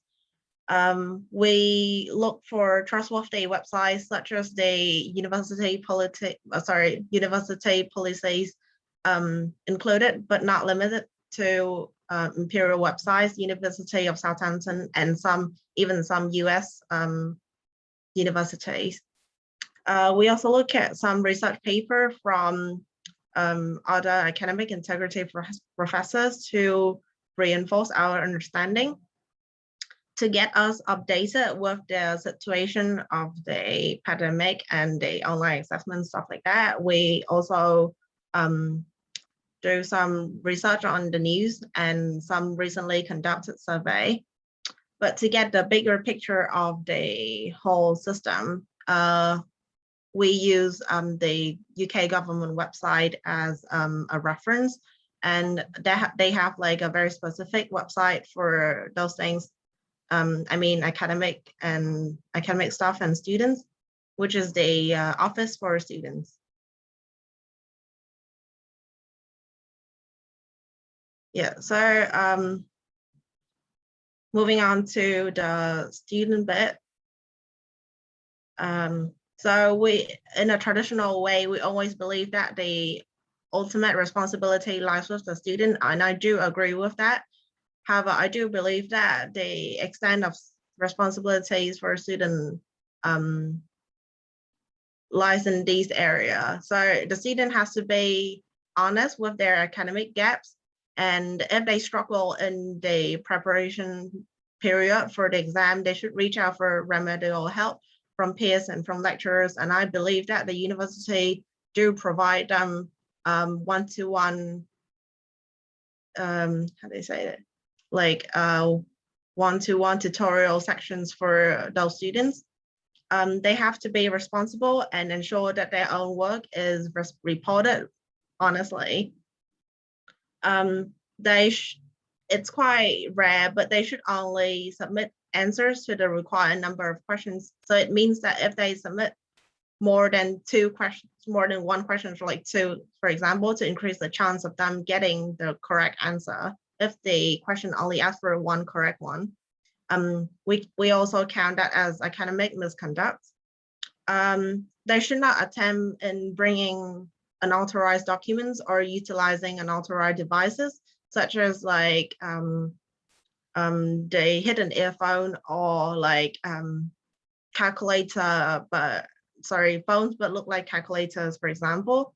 I know that they all check all these devices before accessing to the exam room, but it's their responsibility for not attempting to bring those into as well. Most people think that like to violate the academic integrity, it has to be actively doing that, but it's actually academic misconduct when you passively allow people to look at or you copy your answer sheets as well. And it's not their ultimate responsibility, but we encourage them to report to the supervisor or the department when they observe cheating, lying, plagiarism, or any kind of frauds. Along with those responsibilities, we understand that there are challenges for them as well. So the majority of students agree that they are pressurized to succeed, especially those students from, international students, because they were told that they were invested massively to pursue their study overseas. So to achieve those grades, they have parents who are pressured to succeed as well. This happened a lot with the first year students because they're quite unfamiliar with the education system, and so that leads to like unorganized study plans, then limited time to finish the coursework or like prepare enough for the exam, so that's why they cheat. They also agree that they're kind of like afraid of losing status among peers if they score lower than their friends. And they also afraid to lose the relationship with friends if they can't compete them on like exams, or they can't provide an authorized assistant for their friends. Last but not least, this is quite new, but because of the evolution of social media, the majority of students agree that cheating is unethical, but somehow they accept it as like socially acceptable. So that's one of the problems as well. So those are like responsibilities and challenges with the exams. Moving on to the coursework bit. I believe that the responsibilities for students is they have, before they have any coursework or even exam, they have to look for guidance from their professors, and if there's anything they are in doubt about referencing, paraphrasing, or plagiarism, they should proactively come and ask for help. They should be acknowledged and respect the rights of other scholars. By saying that, they have to give proper citation whenever they use others' words in their coursework, for example. They have to ensure that they have enough information about plagiarism and collusion, reference styles, for example, before they start doing the coursework, because even though they said they're not acknowledged about the academic misconduct, they're still responsible for it. So yeah, make sure they try their best to avoid it. So to get enough time to do a coursework, they should take adequate notes and like plan out their project in sufficient time so they can have the timeline to follow. If there's any things obstacle them, if there's any obstacle obstruct them on doing the coursework, if they face any difficulties, they should submit mitigate circumstances form due to the unforeseen event. For the challenges, because with the involvement of technology, essay mills has become like a big problem for academic integrity recently. Not only do they widely advertise themselves on social media, so the students kept seeing it, and because they kept seeing it, it becomes something like, as I said before, socially acceptable. And in their difficult, instead of like asking out for help, they will contact these essay mills, and then like the third parties will do the essay for them. Not only that, after the students use their service, if they want to stop doing that, the service will come back and blackmail the students. So it's just like a circle. They kept student in using it. So that's one of the challenge for the students to resist themselves against academic misconduct.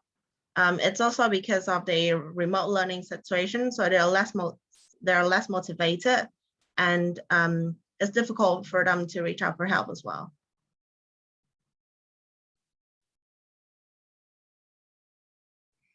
Okay, so let's move on to teachers then.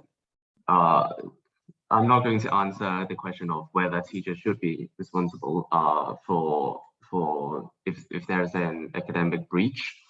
But what I'm going to try and tell you is about what kinds of perhaps responsibilities they have in regards to teaching students about different things. So one of the responsibilities that teachers have is to teach students about academic integrity.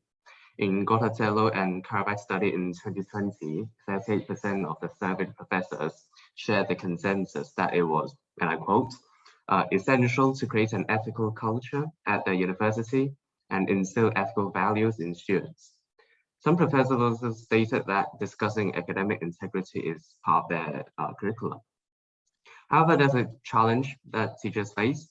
Plagiarism and academic dishonesty are very difficult to define and detect. In fact, that's precisely the point in Nina's slides on students. So I'm going to skip that. And one thing that teachers can do is to give assignments or design questions which are suitable for students' learning goals. In a blog that Abelok wrote in 2008, she said, one of the most important things, most important ways to combat academic dishonesty is to avoid assignments that lack critical thinking and inquiry learning. I'm going to give an example of an assignment that lacks critical thinking, inquiry learning, but we don't really have time, so I'm going to skip over that. Teachers are also responsible for confronting, reporting, and imposing sanctions regarding the violation of academic integrity. However, that is actually surprisingly challenging.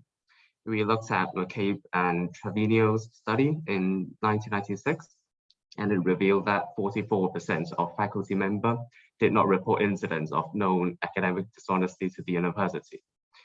We attribute this to the lack of administrative support and bureaucratic process. And as for punishment, there is insufficient report to conclude that the level of strictness in discipline will influence the prevalence of cheating. Can we move to the next slide, please? Honestly, this slide is pretty much what Nina said before, but in the teacher's perspective, so I'm going to skip it for now. Okay, so moving on to universities. University is responsible for proposing consistent and effective institutional policies and practices. In Imperial, we have our own subject librarian who offer advice for citation and how to prevent plagiarism. In fact, it is mandatory for some students to attend an induction session hosted by these librarians. So basically, Imperial ensures that students understand what kind of constitutes academic integrity. If there is any uncertainty, students can always ask for librarians to help.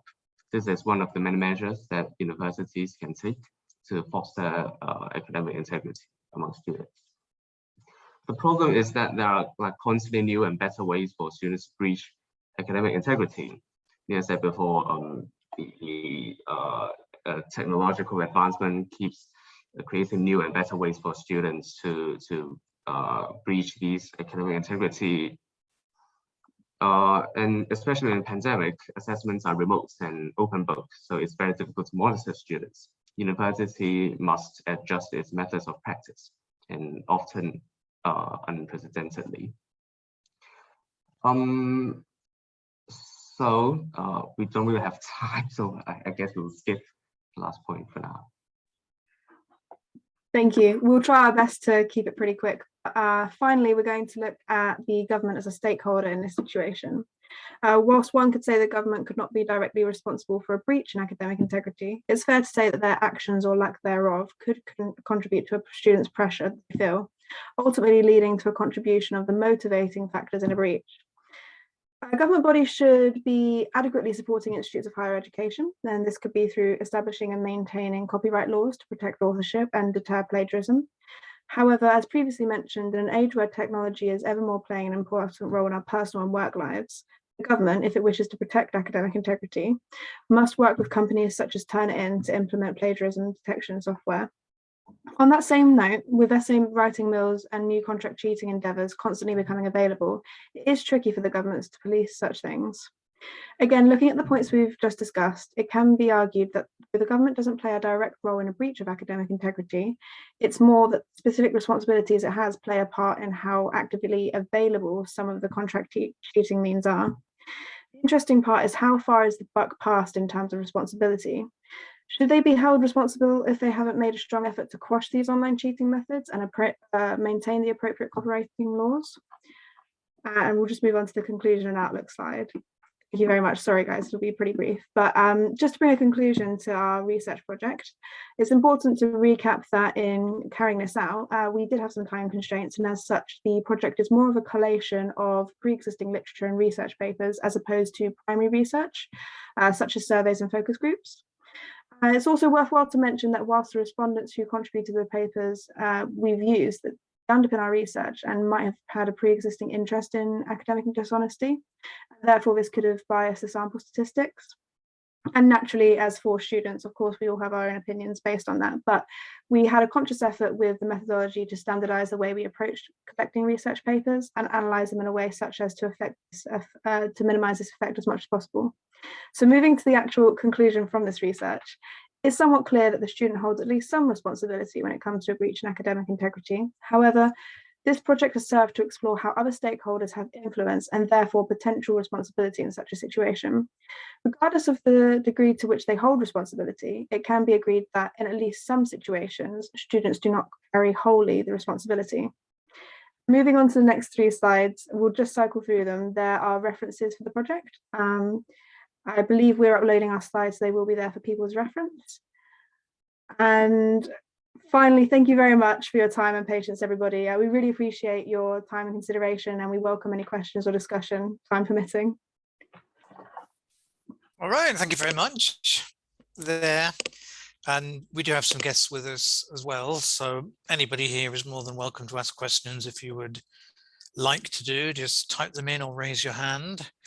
But yeah, quite a fascinating view of the different groups of people involved in the academic integrity process. So one thing really picked up in is about the role of the student in all of this. And as we said at the start of the conference, you've got your own unique view of students of this situation that I don't have, or someone like Sandy is with us doesn't have either here, there. But what can we do to get students to take more personal responsibility for academic integrity? I'm happy to take this one if anyone wants to add after. So I think one of the issues is it can sometimes be a situation of them and us. So the students kind of feel on one team, the academics, university, et cetera, on another.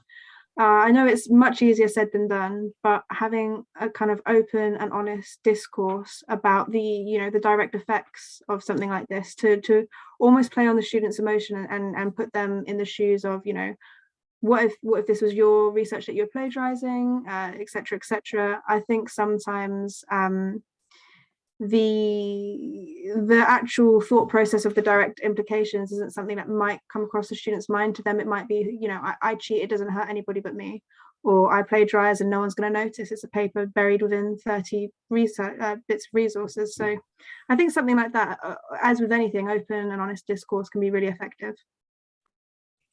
Yeah, I mean, I agree with you. So sometimes easier said than done, but I agree on the principle. Yeah, I mean, if anyone else wants to add anything, feel free.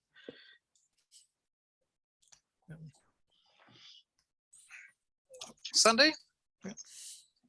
So in terms of your university regulations, do you find the information clear on academic integrity?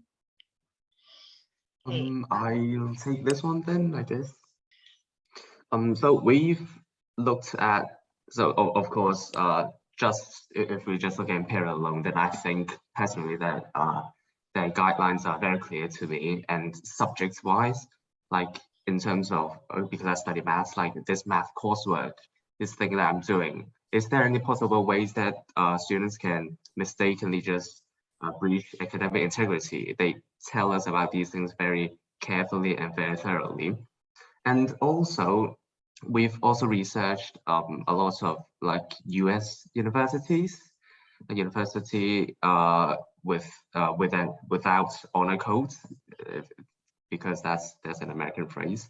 Now, usually the students in universities with honor codes tend to cheat less. The purpose of cheating is less than those without honor codes. So that's also a factor to be considered when you look at if a university has good guidelines of academic integrity or not. Aren't they just admitting it less? That is actually, if you look back at the slides, that's actually one of the challenges that we mentioned. Is the limitation is it's all self-admitted, so there's actually no way for researchers to prove that the students cheated or not.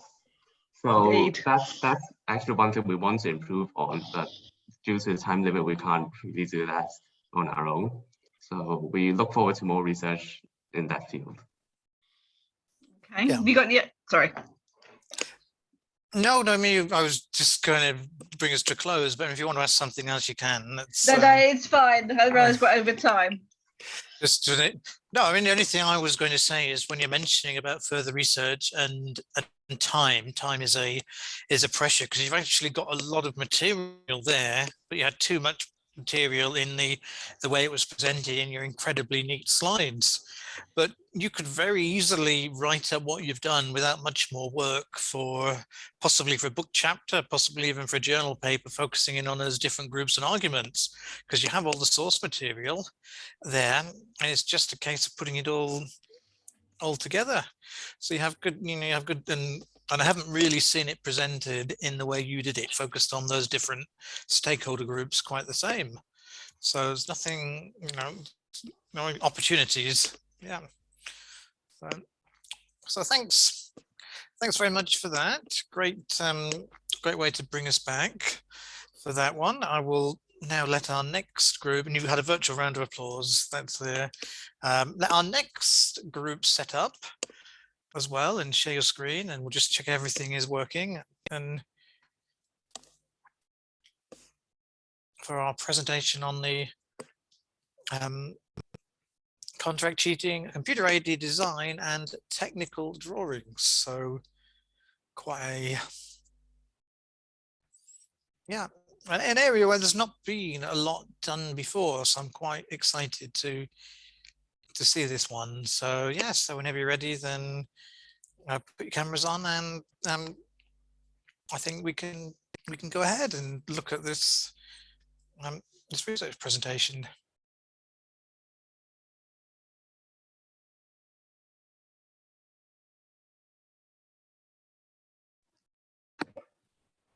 Can we start?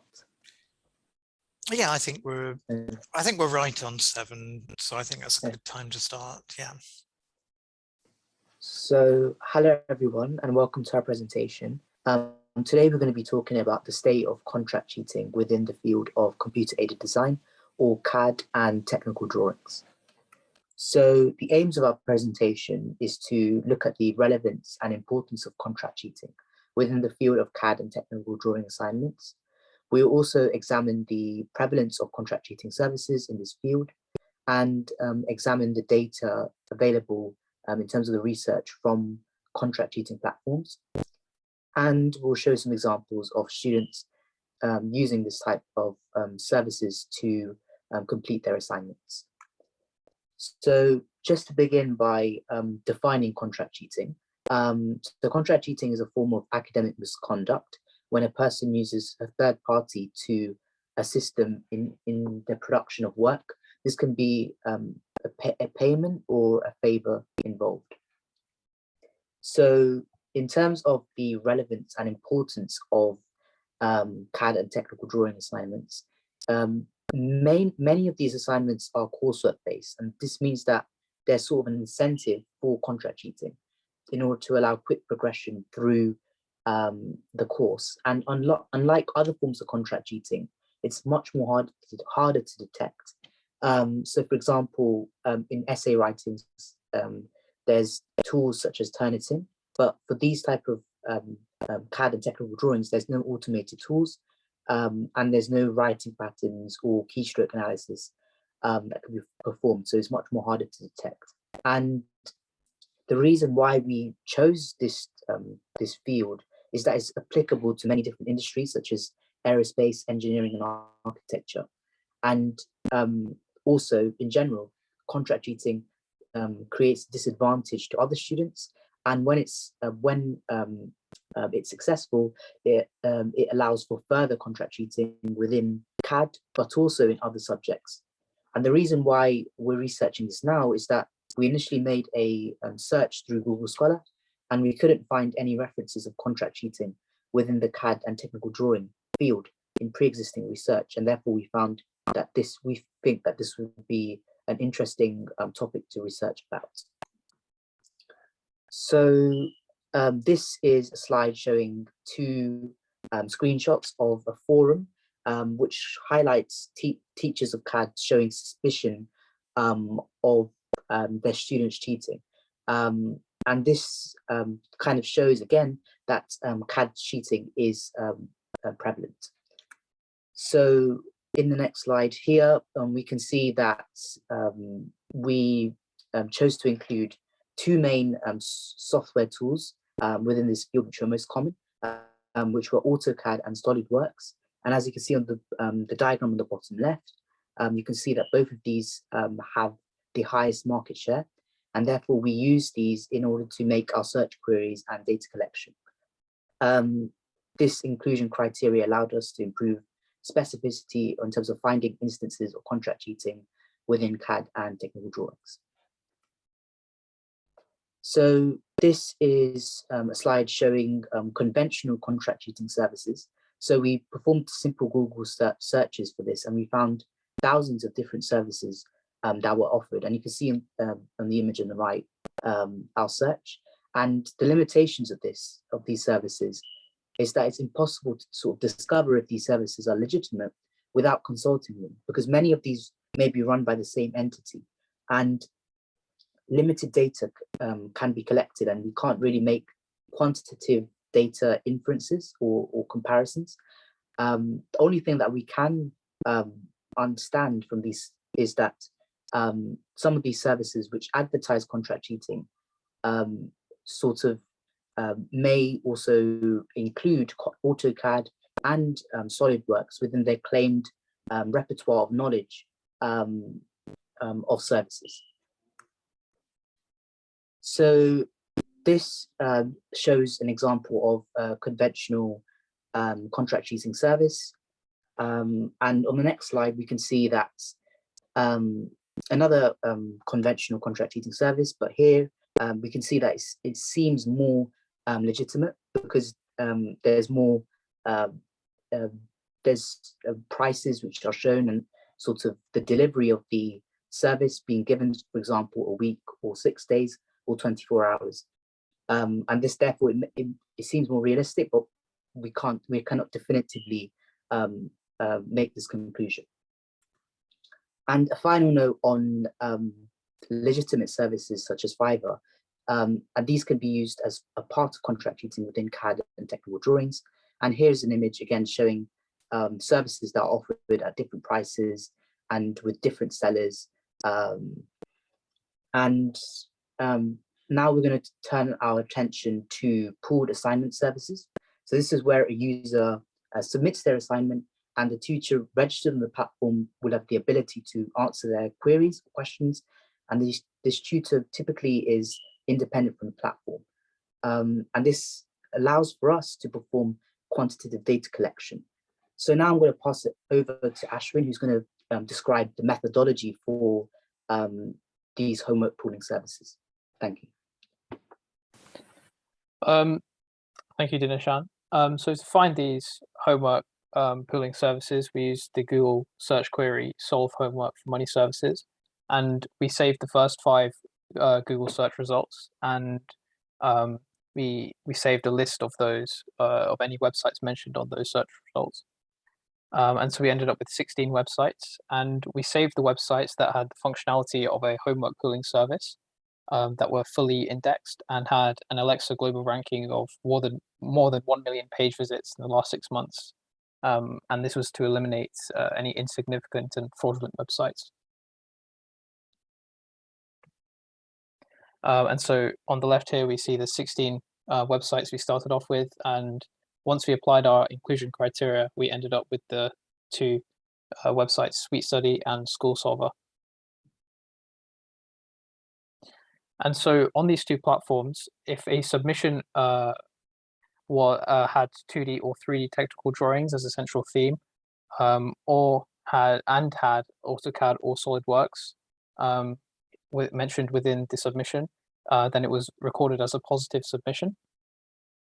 And shown here is our data, which was collected on the 25th of November. And on the table, we can see that combined from the 2 platforms, we had a total submission count of 81 CAD and technical drawing submissions.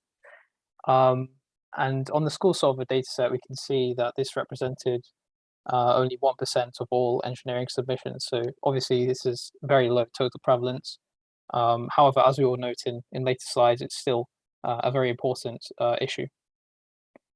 Also on the graph on the right, there is the submission count and the year, and we're seeing a increase in the submission counts in a linear fashion since 2018.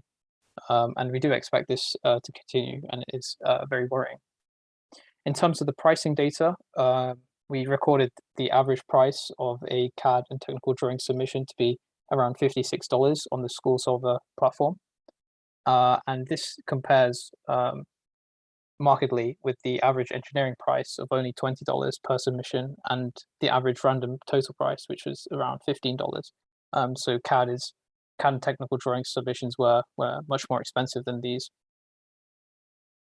So to gather a baseline location data for SchoolSolver, we resorted to SimilarWeb, which is a website traffic analysis company, and so we can say with a relatively high degree of accuracy that the majority of visitors to this platform were from the US, France, and India. And we see broad alignment of this with our random user location data, where we scraped a random user sample and looked at the location data. However, in the CAD and technical drawing users that we marked, we do see a high propensity of Asian users compared to the baseline. And we thought this was quite interesting. As well as this, we saw some geographical pricing differences, whereby American users were offering 3 times as much for a CAD submission compared to the European users. So in terms of our data limitations, I think the main one would be that we have a very low sample size, so only 81 total submissions. So therefore, comparisons between datasets were potentially less statistically significant. And this is more true for the location data comparisons, where we could only use the SchoolSolver dataset. And the year-over-year increase in submissions may also be not that accurate because of this. Additional limitations include the fact that we had to use human identification of submissions that were positive to the inclusion criteria, so we may have missed some. As well as this, it assumes that our inclusion criteria covers all the possible results regarding CAD or technical drawing work. Some platform-specific limitations include the fact that users may remove their submissions, and also the fact that they may submit submissions without any further informational detail. So we couldn't ascertain if that was a CAD or technical drawing submission. So shown here is an example of what a submission would look like. So this is an AutoCAD coursework submission on SweetStudy. And this is to show that multiple tutors solved this and were looking for, the first tutor was looking for $50 and the second tutor was looking for $20. So it shows how competitive this sort of marketplace can be. And so once we downloaded the submission, we could see that this was a second attempt coursework for the Introduction to Design module from the University of Portsmouth. And we could trace this back to the University of Portsmouth's website. And here we see this coursework was weighted 50% for this Introduction to Design module. And so this exemplifies nicely that CAD assessments may contribute, and usually does contribute, a large weight to overall progression. So now I'm going to hand it over to Jiaz, who's going to talk a bit about the CAD drawing services in the Chinese internet community. In this part, we investigated the drawing services industry in the Chinese community. Firstly, we researched the demands of this service. Through reading articles on forums written by the draftsmen, we found out there are 3 main categories of people who demand this service. The first is students, especially in engineering disciplines. They have demand for skate drawings to complete their assignments and project the reports. Some small companies also buy this service to draw their design sketches for their products. Additionally, there are also some missions from other individuals. Those missions are mostly about decoration sketches used to request permission from the property companies. And in the next slide, the providers have also been investigated. Some students from related disciplines provide skate drawing services to make money and practice their skills. Also, some life-skilled draftsmen also provide kit drawing services online as their part-time job. on the next slide, the 3 most popular online shopping platforms for key drawing services are listed here. One thing that should be mentioned is that in the Chinese community, people prefer to find key drawing services via those platforms rather than go to the websites of individual companies. Among these platforms, Taobao is the most popular one. Therefore, we investigated it in more details. Since Taobao runs a B2C business model, many companies sell cake drawing services on Taobao, and each company hires from several to hundreds of draftsmen. The profit of each trade was split by the platform company and draftsmen. In this slide, we summarize the typical trade process of this service on Taobao. After the customer chooses the company will allocate a draftsman to the customer. The draftsman will suggest a price based on the requirements of the task. Then the payment will be made through Taobao. But at this stage, the money will be locked by Taobao but not released to the company to prevent the company take the money but do not provide the service on time with good quality. After the draftsman completed the drawing, he will provide a shortcut of it to the customer and ask the customer to press the confirm received button on Taobao to make sure the company can receive the money in time. After this, the draftsman will provide the complete drawing to the customer. As we can see, the whole process is relatively complex and kind of well designed to ensure the fairness of the trade. In this slide, we listed 10 top companies on Taobao, sorted by the trade quantities in last month. We also took an example to illustrate the pricing of the key services. We asked one of those companies, and he suggested that the price of a 3D technical drawing of the turbine blade is 150 RMB, which equals around 18 pounds. Yeah, and the next part will be presented by Jin Hong. Thank you. Okay, thank you. With all the online research above, we think surveys to students is necessary. Those are the questions in the survey we want to know about. Are students aware of this kind of cheating, or how would they think about it? There are 76 of students complete the surveys, and only engineering and science students are considered, as they are more relative to technical drawing and CAD. According to the results, over half of the students never heard of this kind of drawing, but 2 of them have done it before. The comment from students mainly stem from 2 different ideas. Some of them say cheating is cheating, no matter what kind. They finish their task without the ability belong to them. But the other thing is more like a helping tutorial rather than cheating, so it shouldn't be equivalent to the cheating of exam. With the answer of final question, we know half of students doesn't care about the development of method to detect this kind of cheating.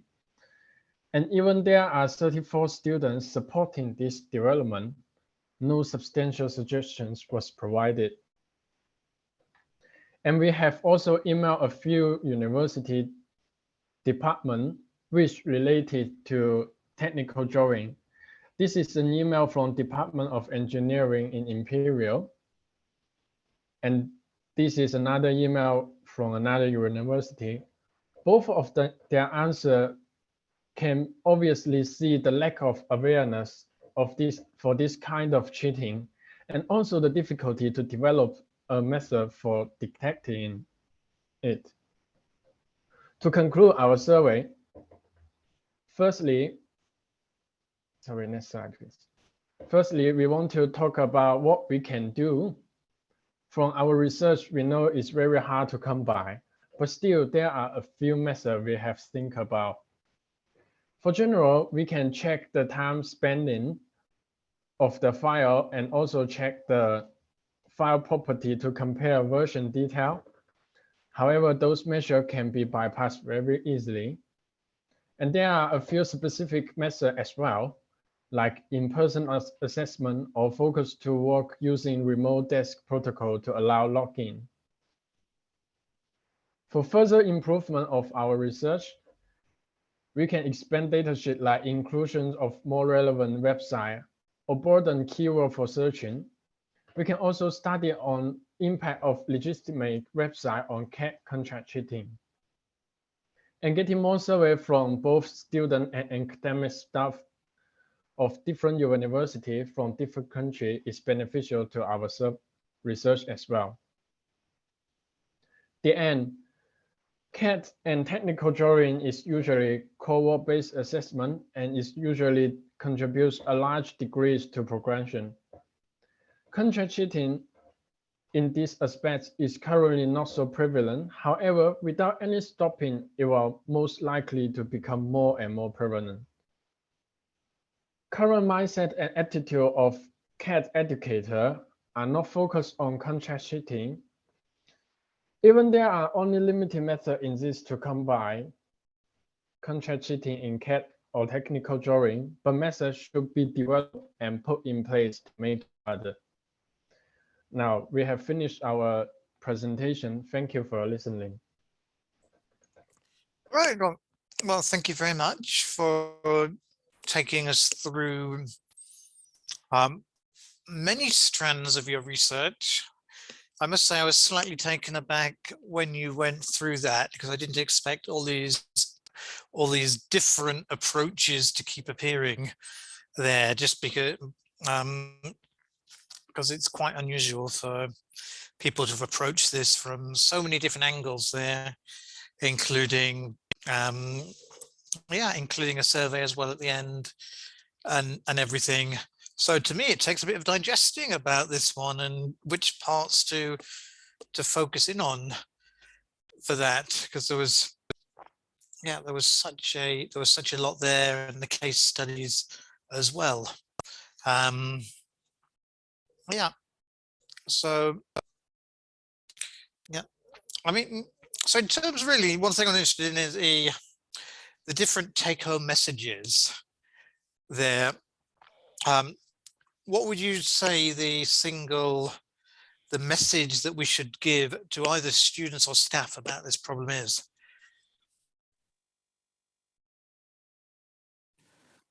If no one else wants to go ahead.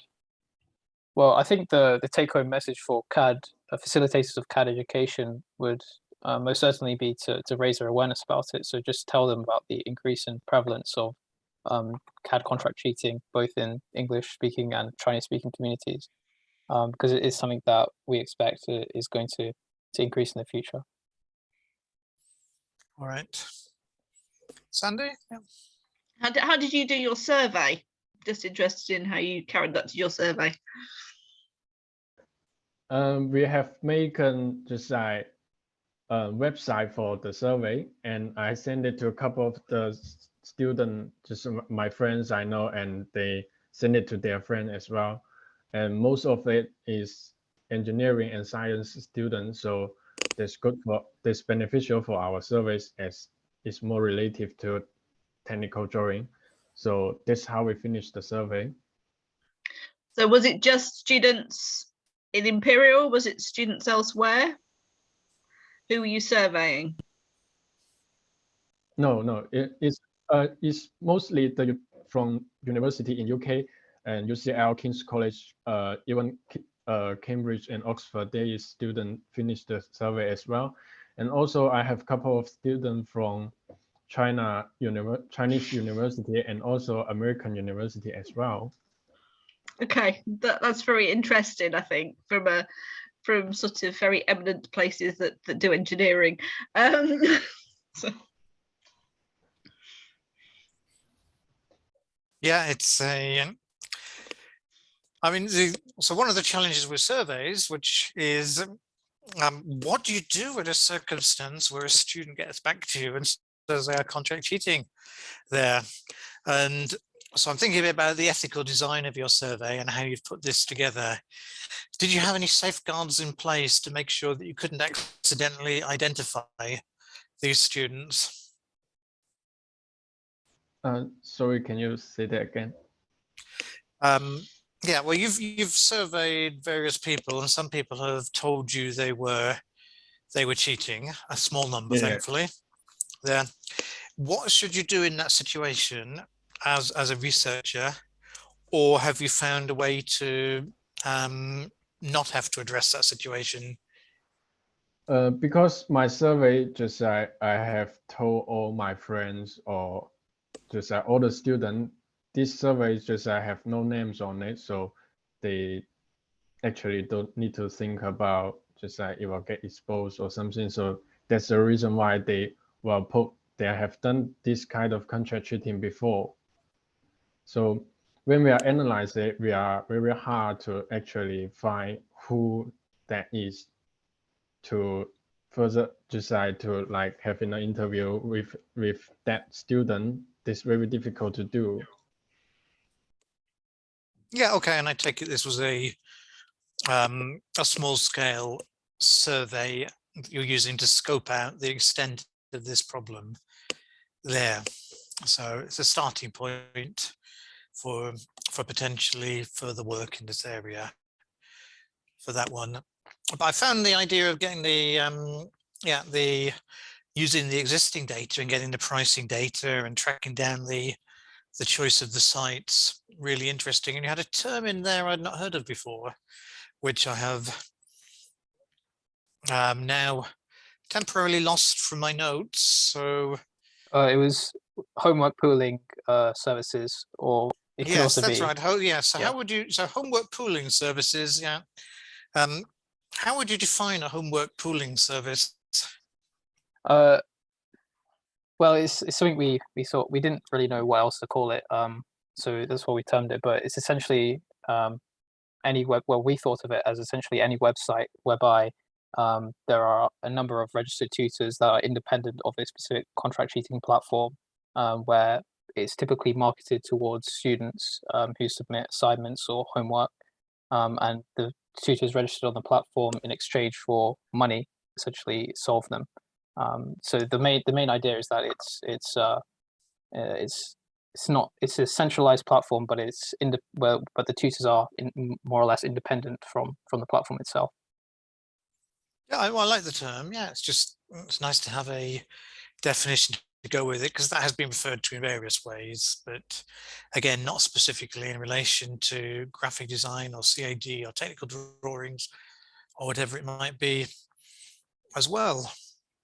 Yeah, I mean, were there any results that surprised you?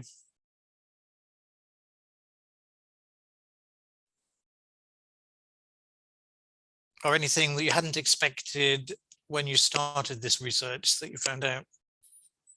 Well, I particularly was surprised at how when students were submitting CAD or technical drawing work, how it's usually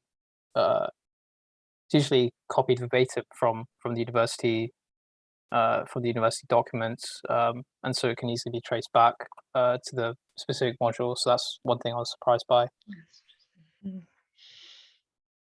Yeah, and you actually managed to identify the source of one of these requests. And it's a pity that you weren't here early on, because we had Rahul with us, who's done a lot of detective work like that himself there. And we also had somebody who, if I remember, used to work at the university, and you mentioned, although has moved on somewhere else. So see if anyone picks up on that one. Have you thought about reporting that to the university in question? Well, that was just one of the more this is one example we had. I mean, we stumbled upon many similar types of types of instances of this. So we didn't really think about reporting it as of yet. Yeah, fair enough. If you find any from Loughborough, they're always handy to report. It's passed on. It's all right.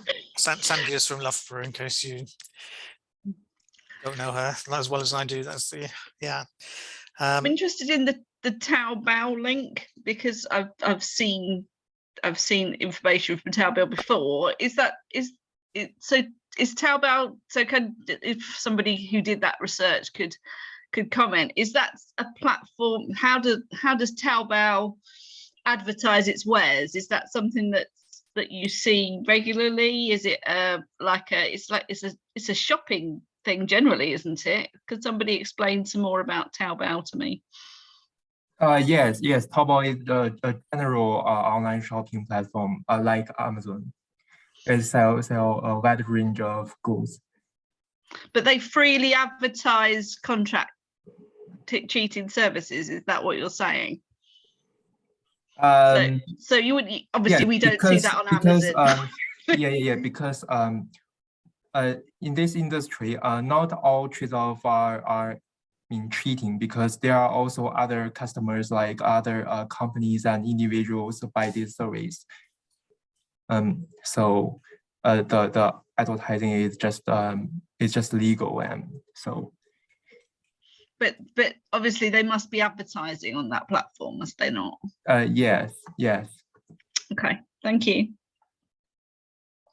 Yeah, that one is a really interesting area that we've been doing some work on separate, that the students have probably seen a bit about in the module, but we've not shared more widely yet. So hopefully get that with another student, hopefully get that submitted very soon for review. Apologies though, if you want in this, that may have given away the anonymity part of this process, but anyway, there you go. So thank you for that. I mean, I found that a fascinating presentation, although I am always slightly biased because it is on contract cheating, so I do find those interesting as well. But yeah, we should definitely think about how to get this to a wider audience as well, and what's possible with it, because there were possibly not all of it in the same presentation, because there's a lot, but there were some very good parts to it. So thank you for that. Yeah. And I'm almost sad to say that we only have one presentation left for the conference there, and I think everybody has joined us. But whoever would like to share their screen, then please go ahead and do so. Or just check everything is ready. We're going to be looking at artificial intelligence and natural language processing and academic integrity, which is probably slightly lighter than it sounds when it has the words AI and NLP in. So it's a fascinating area again. Yeah, so. Yeah, hi. I'll be sharing the screen. Please let me know if you can see it. Is it visible? We can, yes, yeah. Okay. You could have made the title a bit more exciting, but that's fine. We know what you're talking about. So yeah, and whenever you're ready, please go ahead. Yeah. So hi.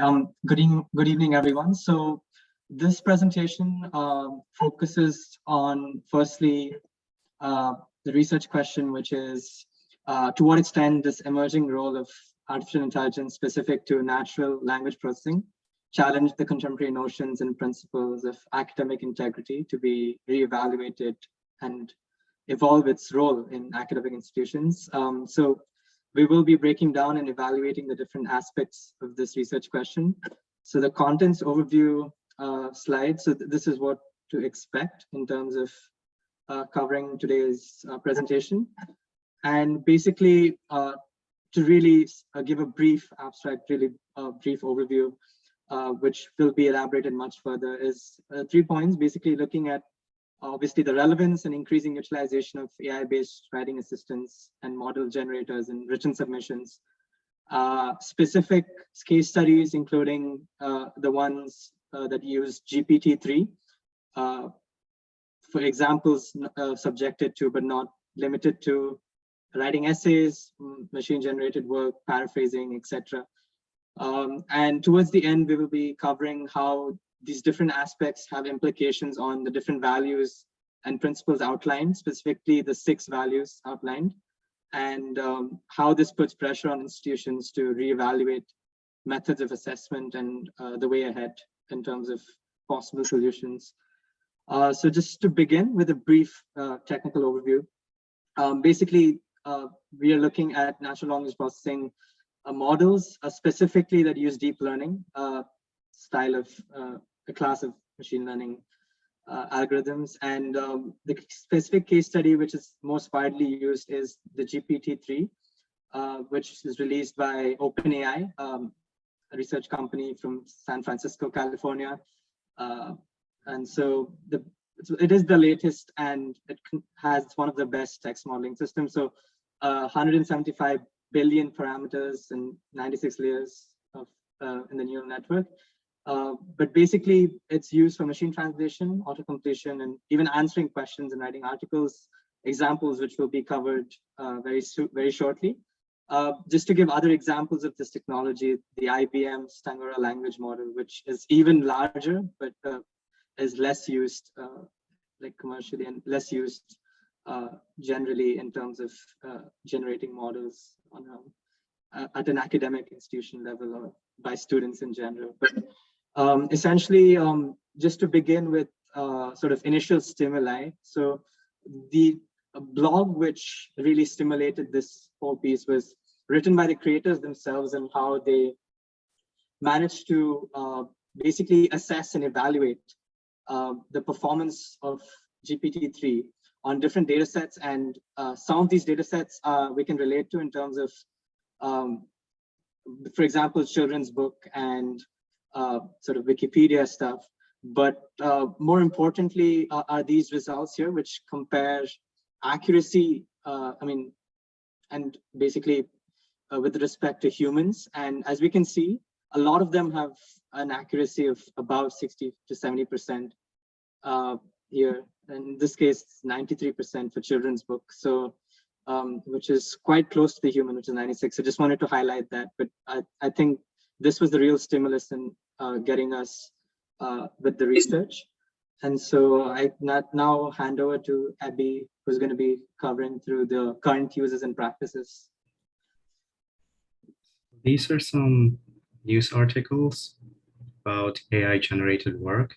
This first story is about a college student who wanted to prove that AI could pass as a human writer. So he got access to GPT-3 while it was in a closed beta from a researcher. And he gave the AI blog post headlines and short intros to start the blog.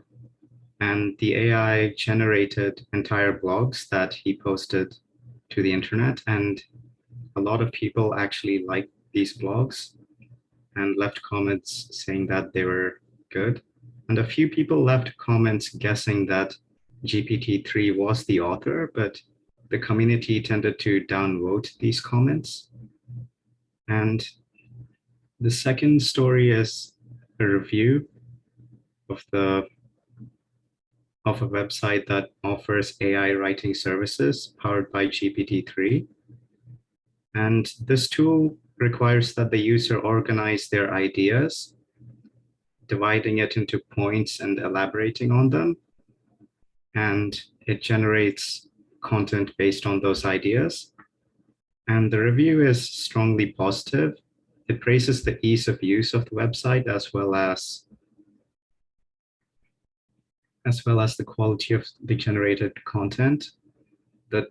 The tool can be used on any device, and there's multiple languages supported, and it's constantly being updated. And the content that's output by the tool has perfect grammar and punctuation and no spelling mistakes.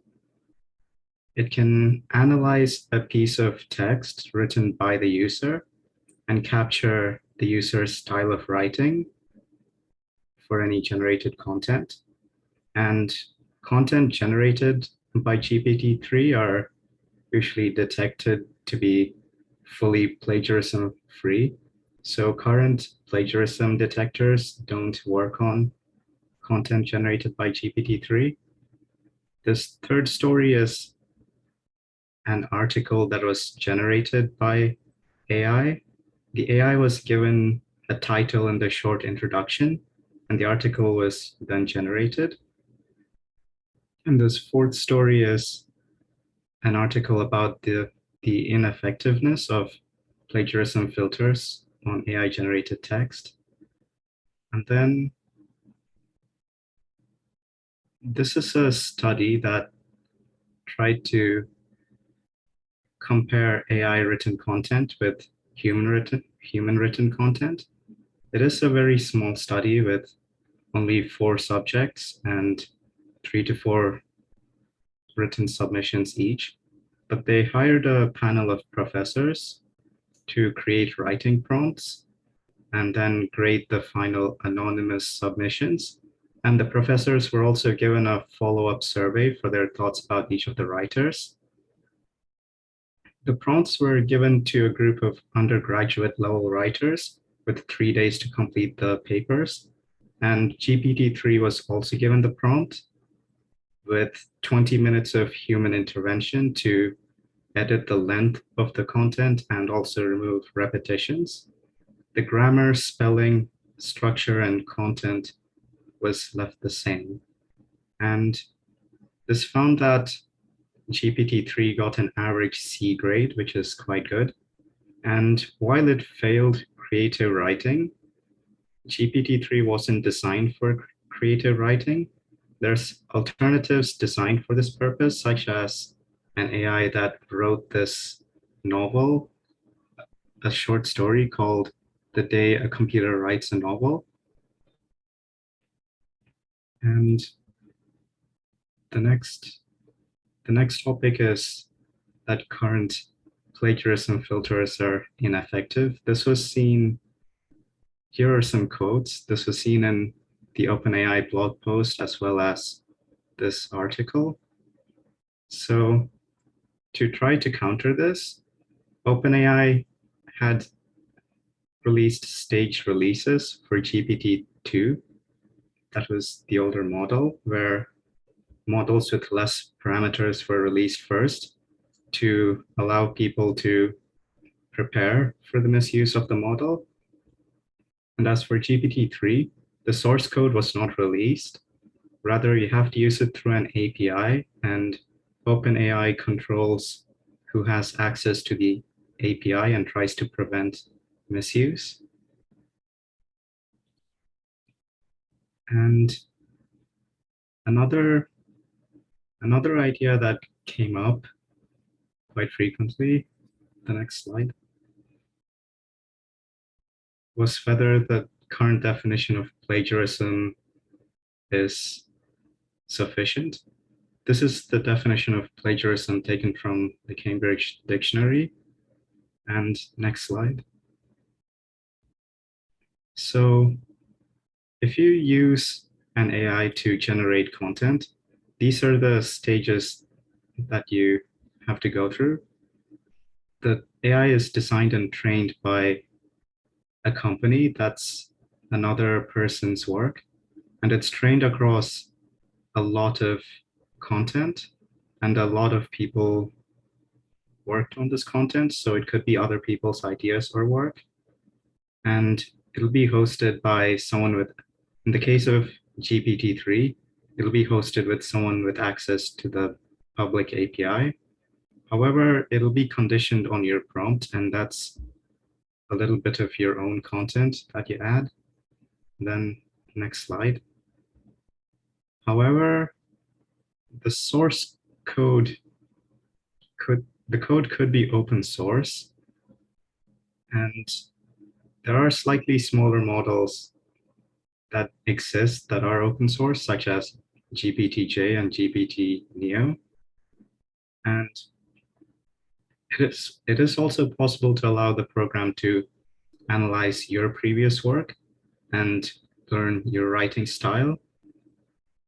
And this would result in a piece of work that's similar to your own work, with grammar checking or predictive typing.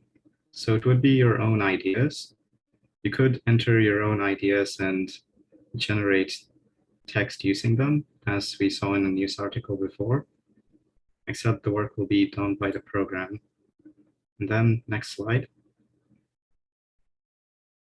So this is a paragraph of text generated by GPT-2 through this website that's linked to here.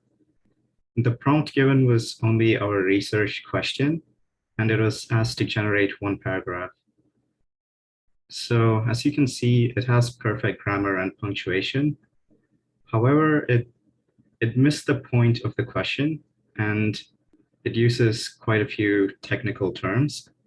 it narrowed down to talk about machine learning being used for an unrelated purpose. However, this is an older model, and GPT-3 might not have the same problem, especially if you give it an introduction or structure. Next slide. Oh, sorry, the previous slide. So the main points are AI can create essays and articles, as well as summarize long texts, translate languages, and even write programs. And it is still quite new. The API for GPT-3 was only released without a wait list less than a month ago. Yep, that's, I'm going to hand off to Esha now. Okay, so as covered in our videos prior to the presentations, we saw that the International College for Academic Integrity defines academic integrity using 6 principles: honesty, trust, fairness, respect, responsibility, and courage. Each of these identify different behaviors which encourage and uphold the concept of academic integrity. Therefore, one of the ways we thought we could assess how the uses of AI challenges and the accepted notions of academic integrity would be to delve further into how either these principles are breached or how they're abided by. So the first of the principles is honesty, and automatically I feel it directs us towards a negative outlook on the use of AI for natural language processing, since this is all about your own work, your own efforts, and how much dedication you have in completing a given task. Therefore, when AI is used in academic institutes, there are many issues around honesty which arise. For example, when a piece of work is created using a natural language processor, such as GPT-3, who is to receive credit for the work? And if the student, for example, submits work but does not give credit or mention the use of AI, are they being deceitful in their submission, or are they simply omitting information which they deem to be irrelevant if eventually they've had to check over the work, tweak it, and put in their initial ideas? An article published by the University of South Australia discussed how a writer had used artificial intelligence to present more than 100 publications in a year, making him the 21st most cited scholar in the world. However, this was a clear breach of honesty and academic integrity in general if he was simply using a computer program to spew out several articles and reviews that he'd not actually put any work into himself. And if students were to replicate this sort of behavior in universities, for example, we'd find students unfairly obtaining much higher grades and receiving higher honors as they graduate. The next principle is trust. So if we return to the last article we mentioned, they discuss how an AI program was used to form a nonsense article to see if it would pass a screening procedure that was used for a world conference. This paper actually did pass the screening program, and later they realized that 120 other papers like this need to be removed since they'd also not been picked up as being nonsense computer generated articles. This shows how, again, inaccurate information can be so easily spread using these AI programs, since it's become so difficult to detect where they have been used. Therefore, inexperienced readers can easily be deceived, and then they may lose trust in certain sources of information since they can't tell which ones to trust and which not to. Within the ICAI's description of trust, it describes how one should act with genuineness. However, if the writing is using AI to complete a piece of work, it doesn't seem like a genuine, trustworthy piece of work. Moving on to fairness, when we consider how fair it is to use AI and natural language processing programs in academic institutes, there's lots of different factors to consider. Firstly, it may be deemed unfair since those who manage to get access are generally put at an advantage, yet are being compared to and marked against the same criteria as those who have not used any additional programs. Therefore, it's not a level playing field for all the students. But on the other hand, there's the argument that there are certain AI programs which are free and therefore accessible to all, providing they all have access to the internet.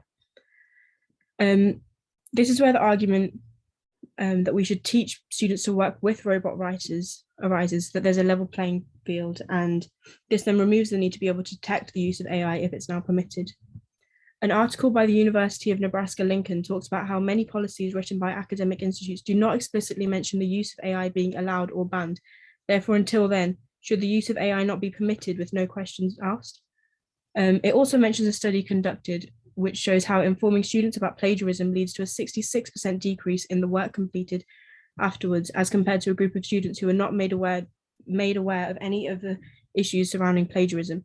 This suggests that we should not be judged on how fair or unfair it is to use AI, regardless of whether they admit to it or not, if there's not initially some direction given by their institute about whether they condone its use, and the implications of their actions on their academic career.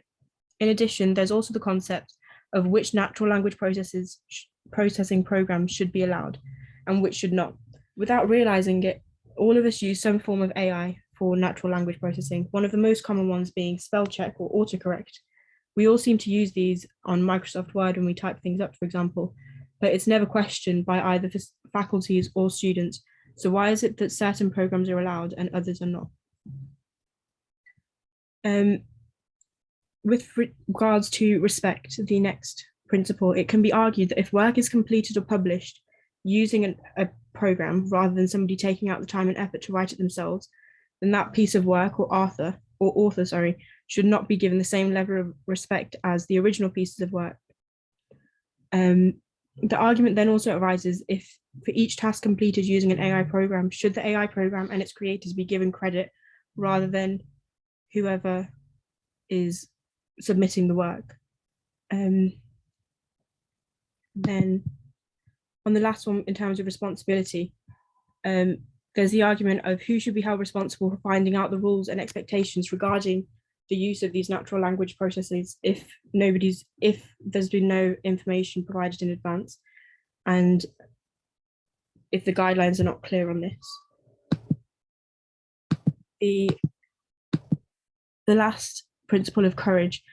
So when we think about courage in the context of academic integrity, I feel we tend to think more about reporting suspicious activities of others rather than the ones we're partaking in. And so, when somebody uses a natural language processing program, are they taking the easy way out of completing the task at hand and therefore acting less courageously than other students completing the same work? I think we're moving on to the research methods. Yeah, for the research methods, I think we have used extensive utilization of articles to enrich our background of our research. Also, we have identified results from qualitative and quantitative data analysis from the previous researchers. And next slide, please. And also, there's a few problems with our research is that we didn't use any first-hand empirical assessment. So we don't know anything about anything that potential to be about the research data we're using could be biased or mistaken that we are unaware of. We can improve that by using questionnaires to get information from actual students and staff. Next slide, please. For ethical issues, because we didn't perform any actual experiments, so issues like confidentiality will not be a consideration.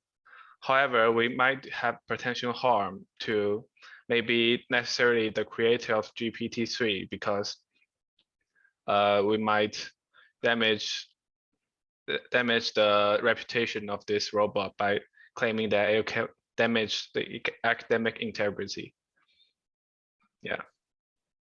So sorry, this is the last slide. So just to summarize, the main challenges, as we can see, is the impracticality of measuring intent, which lies the issue. And so we always rely on the output product. And so one approach could be involving redesign of assessment to include additional components like oral components to actually assess student learning outcomes. And this is just basically our final take-home points, which is, since it's a new territory, it was released less than a month ago, and in the context of these 6 principles which we discussed, we need to think of a culture of rewarding honesty, as well as improving ways of redesigning the rubric so that the emphasis is on content quality rather than a linguistic proficiency. And obviously the take-home points themselves are limited because of time, and we only have a very limited experience with these AI tools being used in the context of assessment. So I think more future analysis on this topic will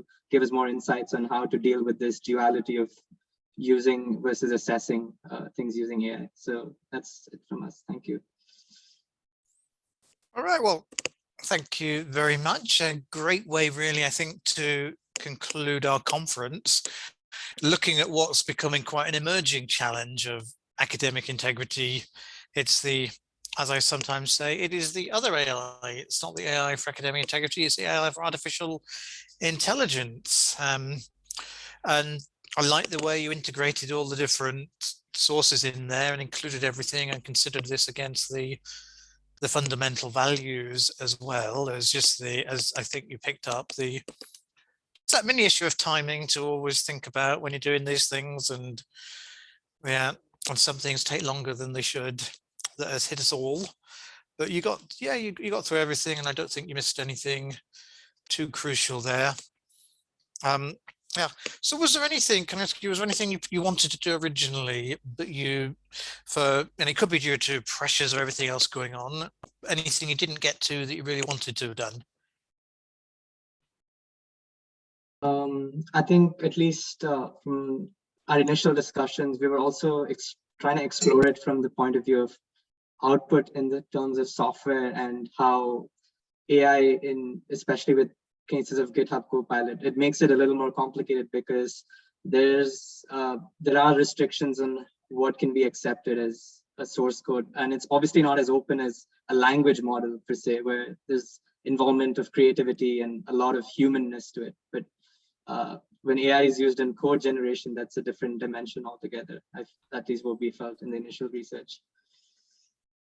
Yeah, that's true, and I should have forgotten about that when we were talking. Yeah, that wasn't there. Yeah, that I mean, there's enough to get across just about how this is used for text and essays and assignments, without even thinking about the coding dimension to this. Yeah, leave the area for somebody else to look at. Yeah, yeah. I mean, Sandy, any thoughts? So I thought it was very interesting that you sort of raised all these aspects around areas that aren't covered under the normal thought processes around sort of plagiarism and contract cheating. So, you know, the Grammarlies and the essay bots, and there's all sorts of things, translation software. There's endless things that you could see that aids. I did think it was interesting that you brought up that at the end there, this idea that about evaluating linguistic ability perhaps being a challenge. However, have you seen the recent report from the Office for Students on grammar and English language? Have you seen that? No, I haven't seen it as yet. So that actually says the opposite, is that we should be worried about linguistic ability and how to write and grammar, etc. So that's quite interesting, I think, in this context, because I think in a lot of cases that we would have focused on the other areas in terms of critical evaluation, etc. But this has recently come to light through the Office for Students. So I thought that was an interesting thing that you raised as being a student, that was something that you felt should be downgraded. So can I ask, in terms of the essay bots, or I don't know what you called it AI, didn't you? That you've investigated, did you find that it was something that was easy to get hold of? Because this is a relatively new area, so it's quite interesting that you've chosen this particular, I don't know if this was the topic that was set them, sorry, but no, it wasn't. So why did you pick this area, really? Well, it is quite easy to get a hold of these tools.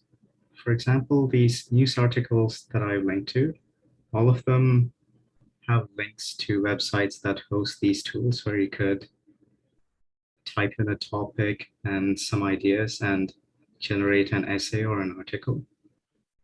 Okay, so it was just something that you had seen and you were interested in. It wasn't particular. I just wondered why you particularly picked on it. Not that it's quite interesting. Okay. Yeah. On a personal note as well, my current specializations this term are mathematics, machine learning, and artificial intelligence. So I thought I had a natural inclination as well. So let me just leverage that. And I think a lot of us have been using it since we're a STEM uni. So I think we were very inclined in this area. That makes a lot of sense. Okay, thank you. It was good. I really liked the way that it was linked to the 6 core principles. I thought that was really good. Really like that. Yeah, and we naturally just for anyone interested, got some of the groups very keen on technology type areas and sort of group themselves fairly naturally around these different areas, and that's part of the fact of Imperial being a STEM university essentially and having that focus. But as you've been watching the conference tonight, we've had such a wide range of different topics really for that. So because, and I mean, I like the way that you picked up on things I wouldn't have thought of to focus in on, like the fundamental values. I might use them, but I wouldn't necessarily use them as the focus for a presentation like that. And also the definition of plagiarism. I thought that was, and you found a few sources that I haven't actually read yet. And when I get the slides to look them up and remind myself what they are, I'll go and look into some of them.